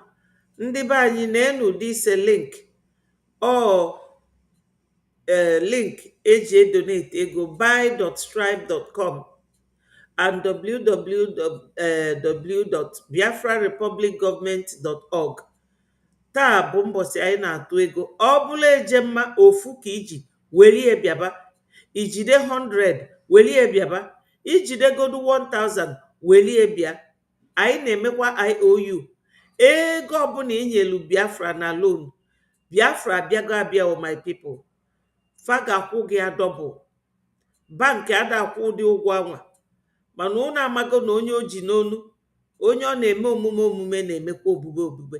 Anyị na-achọ onye ga-asọpọtụ anyị financially ka anyị wee nweta our nation. Nọọ ife ndị ọjọọ nụnwa ada ama ịkọwala unu na ife anyị need kịta bụ recognition from foreign countries. Anyị nweta this recognition bụla our nation, zoo na anyị ama anụzi agha. Anyị nụbala agha with ndị zoo since 2026, 1944, 1945, 1953, 1966, 67 wee luo taa anyị ka na-anụ. Mana anyị nwetara anabụlụ nation, ndị be anyị okwu ebie. That's why anyị ji need to donate. We need to donate. We need it. Every penny counts. Please, my people, Come and join us 7 p.m. today. And my people, God will bless you as you donate. Ndị na-edonate before, Chukwu ga-agọzi unu. Nke ọma ga-emere unu. Akpa unu ama akọ, ego ama akọ unu. Bikonu ndị be anyị, bikonu. Solomon, amara m ife ọ na-ekiki gị out. Ngwagwa ndị Biafra okwu. Hello, Solomon. Hello? Ọ dị ka ịntanetị na-enye gị nsogbu. Solomon, ị na-anụ ife m na-ekwu? Speak to Biafrans.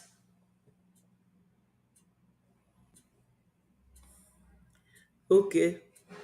While we are waiting, can play the last of this man's video.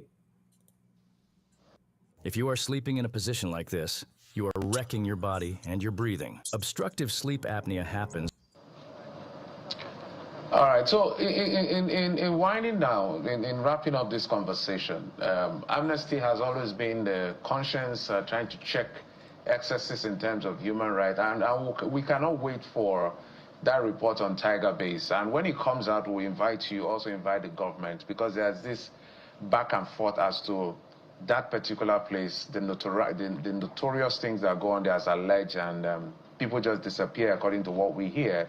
But the government will also, the authorities, the police, I guess, will be in a good position to speak. So we are waiting for that Tiger Base report, because we cannot have the Okozo on our hand, no matter the situation, especially if it has to do with human rights. But I'm sure everybody has an explainer. But in winding down, Amnesty International doing their work. When you put out all of these reports and you make a case, but the government doesn't seem to respond, or the people you're trying to address this report to are not bulging or are denying or are literally just, aloof or evasive, what next? What is the next line of action? Is it just talk, talk, talk?